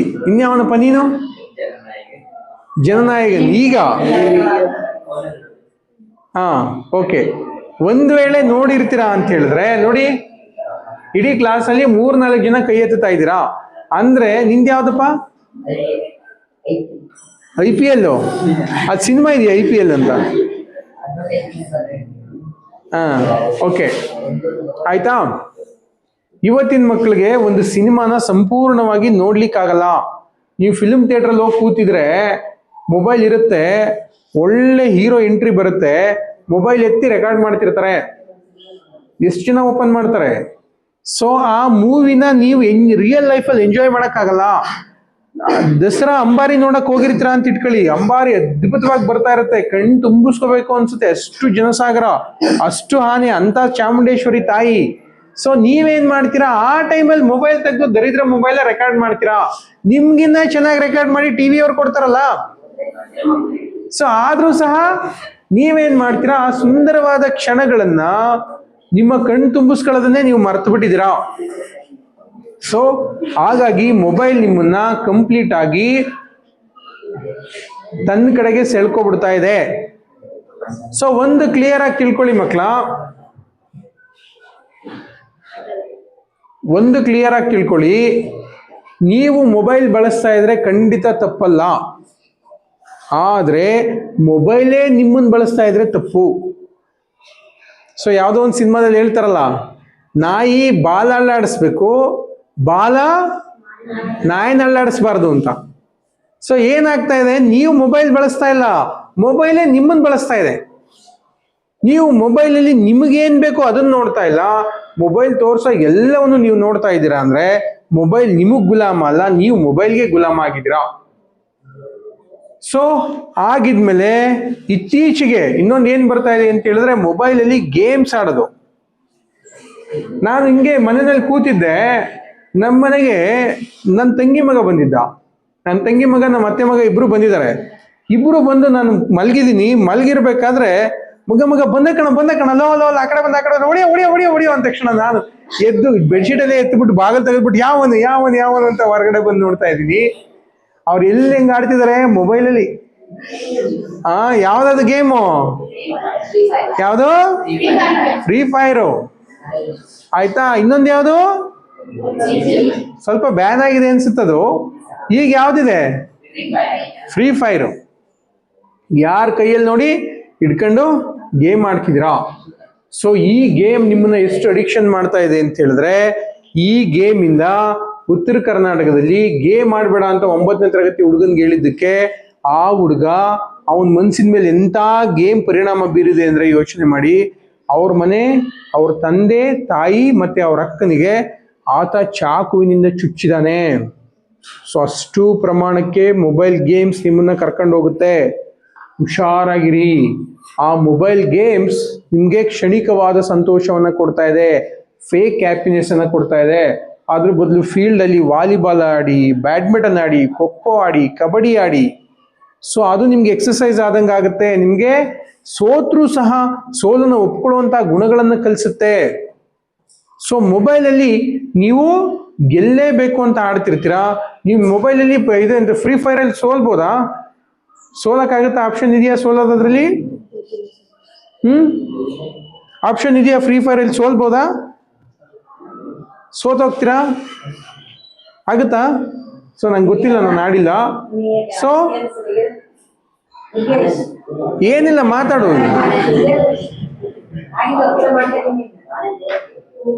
ಸೊ ಈ ಕಡೆ ಬರಲಿ. ಆ ಫ್ರೀ ಫೈರ್ ಅಲ್ಲಿ ಸೋಲೋ ಅಂತ ಅವಕಾಶ ಇದೆಯಾ ಮಕ್ಕಳ? ಇದೆಯಾ? ಸೋತ್ರೆ ಎಲಿಮಿನೇಟ್ ಆಗ್ತೀರಾ, ಪುನಃ ಹೊಸ ಗೇಮ್ ಶುರು ಆಗುತ್ತೆ. ಅವಾಗ ನೀವು ಫ್ರೀ ಫೈರ್ ಆಡ್ತಿರಲ್ಲ, ಯಾರ ಜೊತೆ ಆಡ್ತೀರಾ? ಅಪೋನೆಂಟ್ ಯಾರು ಇರ್ತಾರೆ? ಹೇಳೋ, ಏನಿಲ್ಲ ಇದೇಳೋ, ಏನಿಲ್ಲ ಇದೇಳು. ಬೇರೆ ಪ್ಲೇಯರ್ಸು ಎಲ್ಲಿಂದ ಆಡ್ತಿರ್ತಾರೆ? ಅವರು ಎಲ್ಲಿಂದ ಬೇಕಾದ್ರೂ ಆಡ್ತಿರ್ತಾರೆ. ಅವರು ನೀವು ಇಬ್ರು ಕಾಂಪಿಟೇಷನ್ ಆಟ ಆಡ್ತಿರ್ತೀರಾ. ಇಲ್ಲ ಅವನ್ ಗೆಲ್ಬೋದು, ಇಲ್ಲ ನೀವು ಗೆಲ್ಬೋದು. ಆ ಥರನದು. ಓಕೆ. ಸೊ ಈ ಕಡೆ ನೋಡಿ. ಸೊ ಮೊಬೈಲ್ಗಳು ನಿಮ್ಮ ಮನಸ್ಸಿನ ಮೇಲೆ ಎಂತ ಪರಿಣಾಮ ಬೀರ್ತಾ ಇದೆ ಅಂದ್ರೆ, ನಿಮ್ಮ ಜೀವನದ ಪ್ರಮುಖವಾದ ಉದ್ದೇಶ ಏನು ಅನ್ನೋದೇ ನಿಮಗೆ ಮರ್ತೋಗಿದೆ. ನಾನು ಯಾಕೆ ಈ ಭೂಮಿ ಮೇಲೆ ಬಂದಿದ್ದೀನಿ, ನಾನು ಯಾರಿಗೋಸ್ಕರ ಬದುಕಬೇಕು, ಏನ್ ಸಾಧಿಸ್ಬೇಕು ಅನ್ನೋ ನಿಮ್ಮ ಗುರಿಗಳನ್ನೇ ಮರೆಸಿದೆ ಮೊಬೈಲ್. ನಿಮ್ನ ಅಷ್ಟು ನಿಮ್ಮೊಳಗಡೆಗೆ ಸೆಳ್ಕೊಳ್ಳುವಂತ ಪ್ರಯತ್ನವನ್ನ ಮಾಡ್ತಾ ಇದೆ. ಸೊ ಹಾಗಾಗಿ ನೀವು ಮೊಬೈಲ್ ಅಡಿಕ್ಷನ್ ಇಂದ ಹೊರಗಡೆ ಬರಬೇಕು ಅಂತ ಹೇಳಿದ್ರೆ ಕೆಲವು ಟಿಪ್ಸ್ಗಳನ್ನ ಹೇಳ್ಕೊಡ್ತೀನಿ. ಏನದು ಅಂತ ಹೇಳಿದ್ರೆ, ಮೊಬೈಲ್ನ ಬಳಸೋದು ತಪ್ಪಲ್ಲ, ಈಗಲೂ ಹೇಳ್ತಾ ಇದ್ದೀನಿ. ಯಾಕೆ ಅಂತ ಹೇಳಿದ್ರೆ ಆಲ್ರೆಡಿ 10th ಸ್ಟ್ಯಾಂಡರ್ಡ್ಗೆ ಮೇಡಮ್ AI ಬಂದಿದೆ. AI ಬಂದಿದೆ 10th ಸ್ಟ್ಯಾಂಡರ್ಡಲ್ಲಿ ಹಿಂದಿ ಸಬ್ಜೆಕ್ಟ್ಗೆ ಆಪ್ಷನಲ್ ಆಗಿ ಕೆಲವು ಸರ್ಕಾರಿ ಶಾಲೆಗಳಲ್ಲಿ AI ಇಂಟ್ರೊಡ್ಯೂಸ್ ಮಾಡಿದ್ದಾರೆ. ಇಡೀ ಎಂಟೈರ್ ಕರ್ನಾಟಕದಲ್ಲಿ 2,000 ಶಾಲೆಗಳನ್ನ ಸೆಲೆಕ್ಟ್ ಮಾಡಿ ಅದರಲ್ಲಿ ಹಿಂದಿ ತಗೊಳ್ಳುವಂಥ ಮಕ್ಕಳು ಹಿಂದಿ ತಗೋಬಹುದು, ಹಿಂದಿ ನನಗೆ ಬೇಡ ಅನ್ನೋರು AI ತಗೋಬಹುದು. It's A optional subject in education system AI. ಓಕೆನಾ? ಹಾಗಾಗಿ ನಿಮಗೆ AI ಇನ್ ಫ್ಯೂಚರ್ಲಿ ನಿಮ್ಮ ಶಾಲೆಗಳಿಗೂ ಬರಬಹುದು.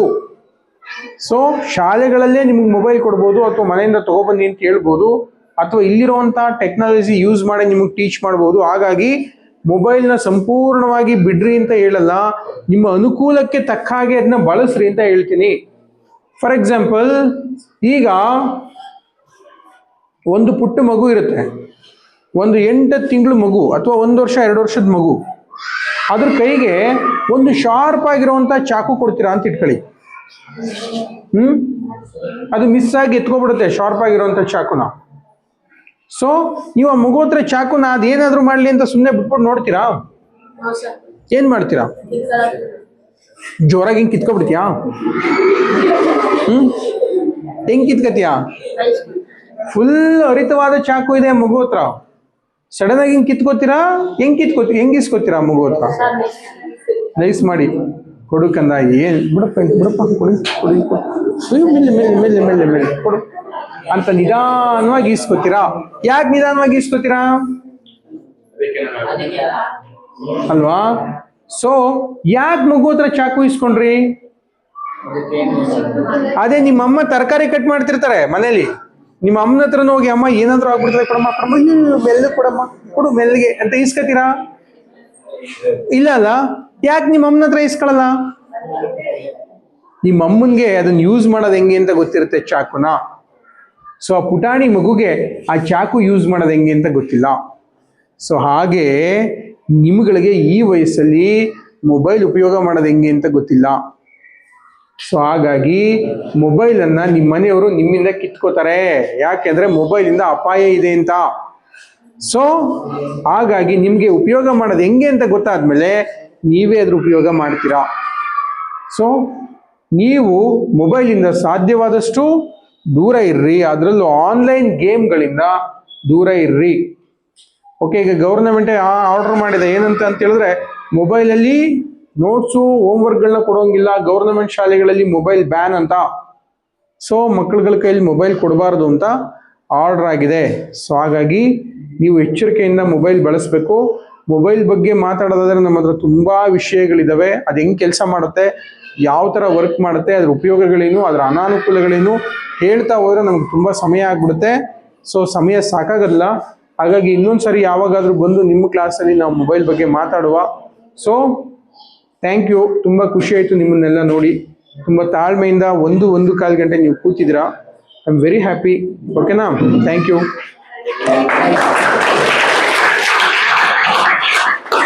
ಈಗ ಒಂದು ಹಂದಿ ಬರುತ್ತೆ ನಿಮ್ಮ ಮನೆ ಹತ್ರ. ಯಾವುದು? ಯಾವ ಪ್ರಾಣಿ? ಹಂದಿ, ಪಿಗ್ ಅಲ್ವಾ? ಹಂದಿ ಬಂದು ಎಲ್ಲರ ಮನೆ ಹತ್ರನೂ ಒಂದೊಂದು ಹಂದಿ ಬರುತ್ತೆ ಅಂತ ಇಟ್ಕೊಳ್ಳಿ. ಬಂದು ನಿಮ್ಮನ್ನು ಕರೆಯುತ್ತೆ. ಆ ಕರೆದು ಹೇಳುತ್ತೆ ಹಂದಿ, ಬಾಯಲ್ಲಿ ನಾನು ನಿನ್ನ ಜೊತೆ ಫ್ರೆಂಡ್ಶಿಪ್ ಮಾಡ್ಕೋಬೇಕು ಅಂತ ಇದ್ದೀನಿ.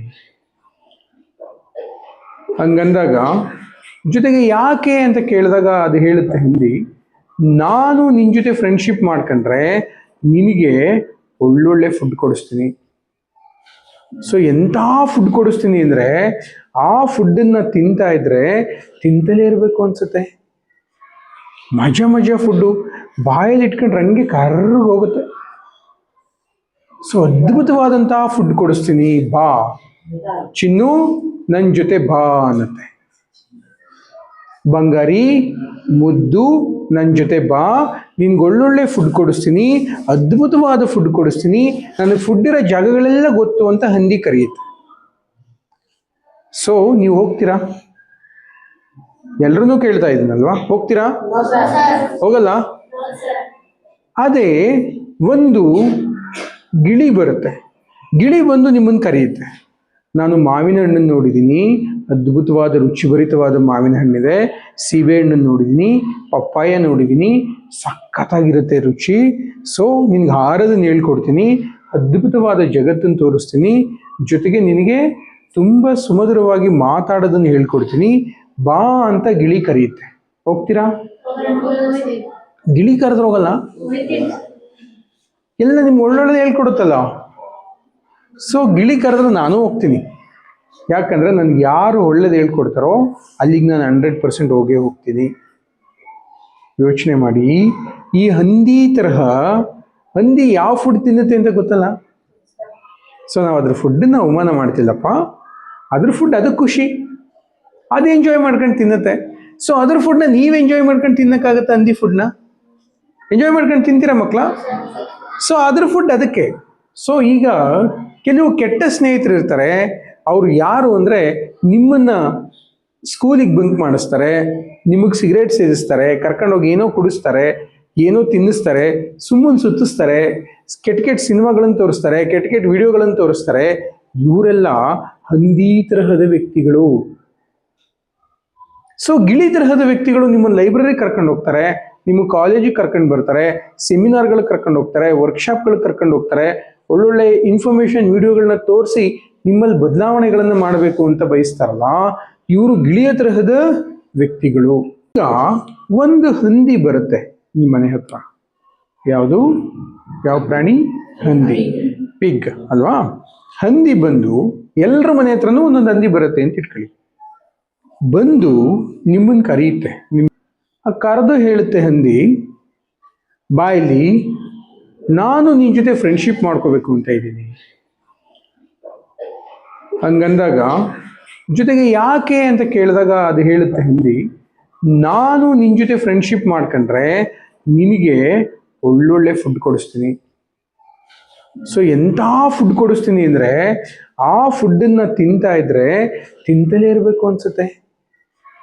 ಮಜಾ ಫುಡ್ಡು, ಬಾಯಲ್ಲಿ ಇಟ್ಕೊಂಡ್ರೆ ಹಂಗೆ ಕರ್ರಿಗೆ ಹೋಗುತ್ತೆ. ಸೊ ಅದ್ಭುತವಾದಂಥ ಫುಡ್ ಕೊಡಿಸ್ತೀನಿ, ಬಾ ಚಿನ್ನು ನನ್ನ ಜೊತೆ ಬಾ ಅನ್ನತ್ತೆ. ಬಂಗಾರಿ ಮುದ್ದು ನನ್ನ ಜೊತೆ ಬಾ, ನಿನ್ಗೆ ಒಳ್ಳೊಳ್ಳೆ ಫುಡ್ ಕೊಡಿಸ್ತೀನಿ, ಅದ್ಭುತವಾದ ಫುಡ್ ಕೊಡಿಸ್ತೀನಿ, ನನಗೆ ಫುಡ್ ಇರೋ ಜಾಗಗಳೆಲ್ಲ ಗೊತ್ತು ಅಂತ ಹಂದಿ ಕರೆಯುತ್ತೆ. ಸೊ ನೀವು ಹೋಗ್ತೀರಾ? ಎಲ್ರೂ ಕೇಳ್ತಾ ಇದ್ದೀನಲ್ವಾ, ಹೋಗ್ತೀರಾ? ಹೋಗಲ್ಲ. ಅದೇ ಒಂದು ಗಿಳಿ ಬರುತ್ತೆ. ಗಿಳಿ ಬಂದು ನಿಮ್ಮನ್ನು ಕರೆಯುತ್ತೆ. ನಾನು ಮಾವಿನ ಹಣ್ಣನ್ನು ನೋಡಿದ್ದೀನಿ, ಅದ್ಭುತವಾದ ರುಚಿಭರಿತವಾದ ಮಾವಿನ ಹಣ್ಣಿದೆ. ಸೀಬೆ ಹಣ್ಣನ್ನು ನೋಡಿದ್ದೀನಿ, ಪಪ್ಪಾಯ ನೋಡಿದ್ದೀನಿ, ಸಖತ್ತಾಗಿರುತ್ತೆ ರುಚಿ. ಸೊ ನಿನ್ಗೆ ಹಾರದನ್ನು ಹೇಳ್ಕೊಡ್ತೀನಿ, ಅದ್ಭುತವಾದ ಜಗತ್ತನ್ನು ತೋರಿಸ್ತೀನಿ, ಜೊತೆಗೆ ನಿನಗೆ ತುಂಬ ಸುಮಧುರವಾಗಿ ಮಾತಾಡೋದನ್ನು ಹೇಳ್ಕೊಡ್ತೀನಿ. ಬಾ ಅಂತ ಗಿಳಿ ಕರೆಯುತ್ತೆ. ಹೋಗ್ತೀರಾ? ಗಿಳಿ ಕರೆದ್ರೆ ಹೋಗಲ್ಲ, ಎಲ್ಲ ನಿಮ್ಗೆ ಒಳ್ಳೊಳ್ಳೆ ಹೇಳ್ಕೊಡುತ್ತಲ್ಲ. ಸೊ ಗಿಳಿ ಕರೆದ್ರೆ ನಾನು ಹೋಗ್ತೀನಿ. ಯಾಕಂದರೆ ನನಗೆ ಯಾರು ಒಳ್ಳೇದು ಹೇಳ್ಕೊಡ್ತಾರೋ ಅಲ್ಲಿಗೆ ನಾನು 100% ಹೋಗೇ ಹೋಗ್ತೀನಿ. ಯೋಚನೆ ಮಾಡಿ, ಈ ಹಂದಿ ತರಹ ಹಂದಿ ಯಾವ ಫುಡ್ ತಿನ್ನುತ್ತೆ ಅಂತ ಗೊತ್ತಲ್ಲ. ಸೊ ನಾವು ಅದ್ರ ಫುಡ್ಡನ್ನು ಅವಮಾನ ಮಾಡ್ತಿಲ್ಲಪ್ಪ, ಅದ್ರ ಫುಡ್ ಅದಕ್ಕೆ ಖುಷಿ, ಅದು ಎಂಜಾಯ್ ಮಾಡ್ಕೊಂಡು ತಿನ್ನುತ್ತೆ. ಸೊ ಅದ್ರ ಫುಡ್ನ ನೀವು ಎಂಜಾಯ್ ಮಾಡ್ಕೊಂಡು ತಿನ್ನೋಕ್ಕಾಗತ್ತೆ? ಹಂದಿ ಫುಡ್ನ ಎಂಜಾಯ್ ಮಾಡ್ಕೊಂಡು ತಿಂತೀರಾ ಮಕ್ಕಳ?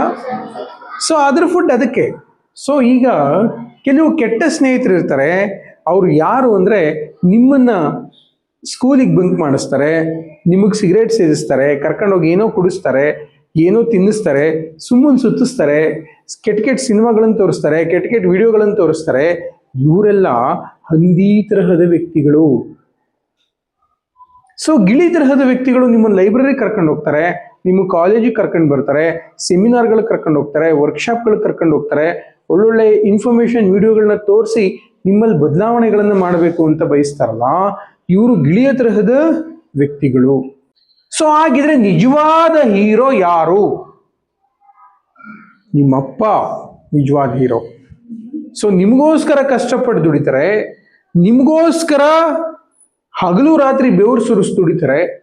ನಿಮ್ಮಪ್ಪ ನಟನೆ ಮಾಡಲ್ಲ, ನಿಮ್ಮಪ್ಪ ಎಷ್ಟರ ಡ್ಯಾನ್ಸ್ ಮಾಡಕ್ ಬರಲ್ಲ, ನಿಮ್ಮಪ್ಪನ್ಗೆ ಎಷ್ಟರ ಗಡ್ಡ ಇಲ್ಲ, ಹೇರ್ ಸ್ಟೈಲ್ ಇಲ್ಲ, ನಿಮ್ಮಪ್ಪನ್ಗೆ ಹೃತಿಕ್ ರೋಷನ್ ತರ ಡ್ಯಾನ್ಸ್ ಮಾಡಕ್ ಬರಲ್ಲ, ನಿಮ್ಮಪ್ಪನ್ಗೆ ಅಭಿನಯ ಮಾಡಕ್ ಬರಲ್ಲ ಉಪೇಂದ್ರನ್ ತರ.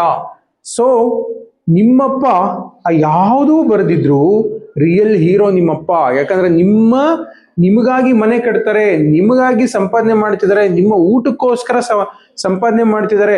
ಅವರು ಹಳೆ ಬಟ್ಟೆ ಹಾಕೊಂಡ್ರು ನಿಮಗ್ ಹೊಸ ಬಟ್ಟೆ ಕೊಡಿಸ್ತಿದ್ದಾರೆ ನಿಮ್ಮಪ್ಪ. ಸೊ ನಿಮ್ಮನ್ನ ತುಂಬಾ ಪ್ರೀತಿಸುವ ನಿಮ್ಮಪ್ಪ ನಿಮ್ ಹೀರೋ ಆಗ್ಬೇಕು.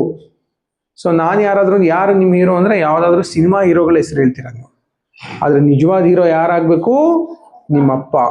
ನಿಮ್ಗೋಸ್ಕರ ಕಷ್ಟಪಟ್ಟು ಅಡುಗೆ ಮಾಡುವ, ನಿಮ್ಮ ಮನೆಯ ಪಾತ್ರೆಗಳನ್ನ, ನೀವು ತಿಂದ ಹೆಂಜಲು ಪಾತ್ರೆಗಳನ್ನು ತೊಳೆಯುವ, ನೀವು ಹಾಕಿರೋ ಕೊಳಕು ಬಟ್ಟೆಗಳನ್ನ, ಗಲೀಜು ಮಾಡಿರೋ ಬಟ್ಟೆಗಳನ್ನ, ನಿಮ್ಮ ಚಡ್ಡಿಗಳನ್ನ ಹೊಗೆಯುವ ನಿಮ್ಮಮ್ಮ, ನಿಮಗಾಗಿ ರುಚಿ ರುಚಿಯಾಗಿ ಅಡುಗೆ ಮಾಡುವ ನಿಮ್ಮಮ್ಮ, ಹಗಲು ರಾತ್ರಿ ಕಷ್ಟಪಡುವ ನಿಮ್ಮಮ್ಮ ನಿಮ್ಮ ಪಾಲಿನ ಹೀರೋಯಿನ್ಗಳಾಗ್ಬೇಕು. ಸೊ ಅವರು ಮಾಡುವ ಕೆಲಸಗಳನ್ನ ನೀವು ಕಾಪಿ ಮಾಡ್ರಿ. ಅಂದ್ರೆ ನಿಮ್ಮ ಅಪ್ಪನೂ ಡ್ರಿಂಕ್ಸ್ ಮಾಡ್ತಿದ್ರೆ ಅಂದ್ರೆ ಕಾಪಿ ಮಾಡಬೇಡಿ. ಅವರು ಮಾಡುವ ಒಳ್ಳೆಯ ಕೆಲಸಗಳನ್ನ ಕಾಪಿ ಮಾಡ್ರಿ, ತಪ್ಪು ಕೆಲಸಗಳನ್ನ ತಪ್ಪು ಅಂತ ಹೇಳ್ರಿ, ತಪ್ಪಿಲ್ಲ. ಸೊ ಹಾಗಾಗಿ ನಿಮ್ಮ ಹೀರೋಯಿನ್ ಯಾರು ಅಂದ್ರೆ ನಿಮ್ಮ ಅಪ್ಪ ಮತ್ತೆ ನಿಮ್ಮಮ್ಮ. ಸೊ ಇದನ್ನ ಕ್ಲಿಯರ್ ಆಗಿ ಅರ್ಥ ಮಾಡ್ಕೋಬೇಕು. ಸ್ಟ್ರಿಂಗ್ ಎನರ್ಜಿ, ಇದು ಸ್ಟ್ರಿಂಗ್ ಎನರ್ಜಿ ಅಂತೆ. ಯಾವ ಎನರ್ಜಿ? String energy. ಆ ಸ್ಟ್ರಿಂಗ್ ಎನರ್ಜಿಲಿ ಕಾರಲ್ಲಿ ಬ್ಯಾಟ್ರಿ ಮುಗಿದೋಗಿರುತ್ತಂತೆ. ಇವನು ಅದನ್ನ ಕುಡಿದ್ಬಿಟ್ಟು ಅಲ್ಲಿಂದ ಒಂದು ಬ್ಯಾಟ್ರಿ ವೈರ್ ತಗೊಂಡು ಹೊಟ್ಟೆಗೆ ಹಿಂಗ್ ಹಾಕತ್ತಂತೆ. ಹಾಕೊಂಡ ತಕ್ಷಣ ಡ್ರರ್ ಅಂತ ಕಾರ್ ಸ್ಟಾರ್ಟ್ ಆಗತ್ತಂತೆ. ಒಬ್ಬೊಬ್ಬೊಬ್ಬೊಬ್ಬೊಬ್ಬೊಬ್ಬ. ಯಾರು? ಅಕ್ಷಯ್ ಕುಮಾರ ಮಾಡಿರುವಂತ ಹೀರೋ ಯಾರದ್ನ? ಅಕ್ಷಯ್ ಕುಮಾರ. ಆ ಅಕ್ಷಯ್ ಕುಮಾರ ತೋರಿಸಿರುವಂತಹ ಡ್ರಿಂಕ್ ಅನ್ನ ಕುಡಿದು ಉತ್ತರ ಕರ್ನಾಟಕದ ಒಂದು ಹುಡುಗ ಪ್ರತಿದಿನ 2 ರಿಂದ 3 ಅಂತ ಸ್ಟಿಂಗ್ ಡ್ರಿಂಕ್ ಅನ್ನ ಕುಡಿತಿದ್ದಂತ ಉತ್ತರ ಕರ್ನಾಟಕದ ಹುಡುಗ, 18-19 ವರ್ಷದ ಹುಡುಗ, 2 ಕಿಡ್ನಿ ಫೇಲ್ಯೂರ್ ಆಗಿ ಸತ್ತೋದ್ನಲ್ಲ. ಸೊ ಈ ಸಾವಿನ ಹೊಣೆ ಅಕ್ಷಯ್ ಕುಮಾರ್ದಲ್ವಾ? ಅವನ್ದಲ್ವಾ? ಕುಡಿರಿ ಅಂತ ತೋರಿಸಿರೋರು ಯಾರು? ಮಾತಾಡ್ರೋ. ಅವನೇ ಅಲ್ವಾ? ಅಕ್ಷಯ್ ಕುಮಾರ್ ಅಲ್ಲ. ಸೊ ಈ ಸಾವಿನ ಹೊಣೆ ಯಾರ್ದು ಹಂಗಾದ್ರೆ? ಅಕ್ಷಯ್ ಕುಮಾರ್ದಲ್ಲ. ಸೊ ಇನ್ನೊಂದು ಬರುತ್ತೆ, ಮಾತಲ್ಲಿ ಕೇಸರಿ, ಕೇಸರಿಯಿಂದ ಮನೋಲ್ಲಾಸ. ಏನ್ ಹಿಂದಕ್ಕೆ ಪಲ್ಟಿ ಹೊಡೆಯೋದು? ಕೇಸರಿ, ವಿಮಲ್ ಪಾನ್ ಮಸಾಲ ಜಗೀರಿ. ಬಾಯನ್ನು ಶುದ್ಧಗೊಳಿಸಿಕೊಳ್ಳಿ. ಆ ವಿಮಲ್ ತಿನ್ನೋರ್ ಬಾಯಿನ ಶುದ್ಧಗೊಳಿಸ್ಕೊಳ್ಳೋದಿರ್ಲಿ. ನೋಡಕ್ಕಾಗತ್ತಾ? ನಾನು ತಿನ್ನೋರ್ ಬಗ್ಗೆ ಮಾತಾಡ್ತಿಲ್ಲ. ತಿನ್ನೋರ್ಗೆ ಅಭ್ಯಾಸ ಆಗುತ್ತೆ, ತಿಂತಾರೆ. ಸೊ ಅದನ್ನ ಅಡ್ವರ್ಟೈಸ್ಮೆಂಟ್ ಮಾಡೋರು ಆ ತರ ತಿಂತಾರ ಅದನ್ನ? ವಿಮಲ್ ತಿಂತಾರ ಅಡ್ವರ್ಟೈಸ್ ಮಾಡೋರು? ಅಕ್ಷಯ್ ಕುಮಾರ್, ಎಂತದು ಅಜಯ್ ದೇವಗನ್ನು, ಶಾರುಖ್ ಖಾನು, ಮತ್ತೆ ಟೈಗರ್ ಶ್ರಾಫ್ ಅಲ್ವಾ ಹೇಳ್ತಾರಲ್ಲಪ್ಪ, ಕೇಸರಿಯಿಂದ ಮನೋಲ್ಲಾಸ, ತಿನ್ನಿ ಬಾಯಲ್ಲಿ ಹೇಳಿ ಕೇಸರಿ. ಎಂತದು? ಬಾಯಲ್ಲಿ ಹೇಳಿ ಕೇಸರಿ. ಆ ಕೇಸರಿ ತಿಂದವ್ರು ನಿಮ್ಮ ಪಕ್ಕದ ಮನೇಲಿ ಇದ್ರೆ ನೀವು ನೋಡ್ರಿ, ಹಲ್ಲೆಲ್ಲ ಉದುರಾಗಿರುತ್ತೆ. ಬಾಯಿ ಕ್ಯಾನ್ಸರ್ ಬಂದು ಕ್ಯಾನ್ಸರ್ ಹಾಸ್ಪಿಟಲ್ ಅಡ್ಮಿಟ್ ಆಗಿರ್ತಾರೆ. ಹಾಗಿದ್ರೆ ಇದನ್ನ ಅಡ್ವರ್ಟೈಸ್ಮೆಂಟ್ ಮಾಡುವಂತವ್ರು ಬಾಯಲ್ಲಿ ಕೇಸರಿ ಅನ್ನೋರು ಅವ್ರ ಬಾಯಲ್ಲಿ ತಿಂತಾರ ಅದನ್ನ ಅಂದ್ರೆ ಇಲ್ಲ. ಸೊ ಕಟ್ ಮಾಡ್ಬೇಕು.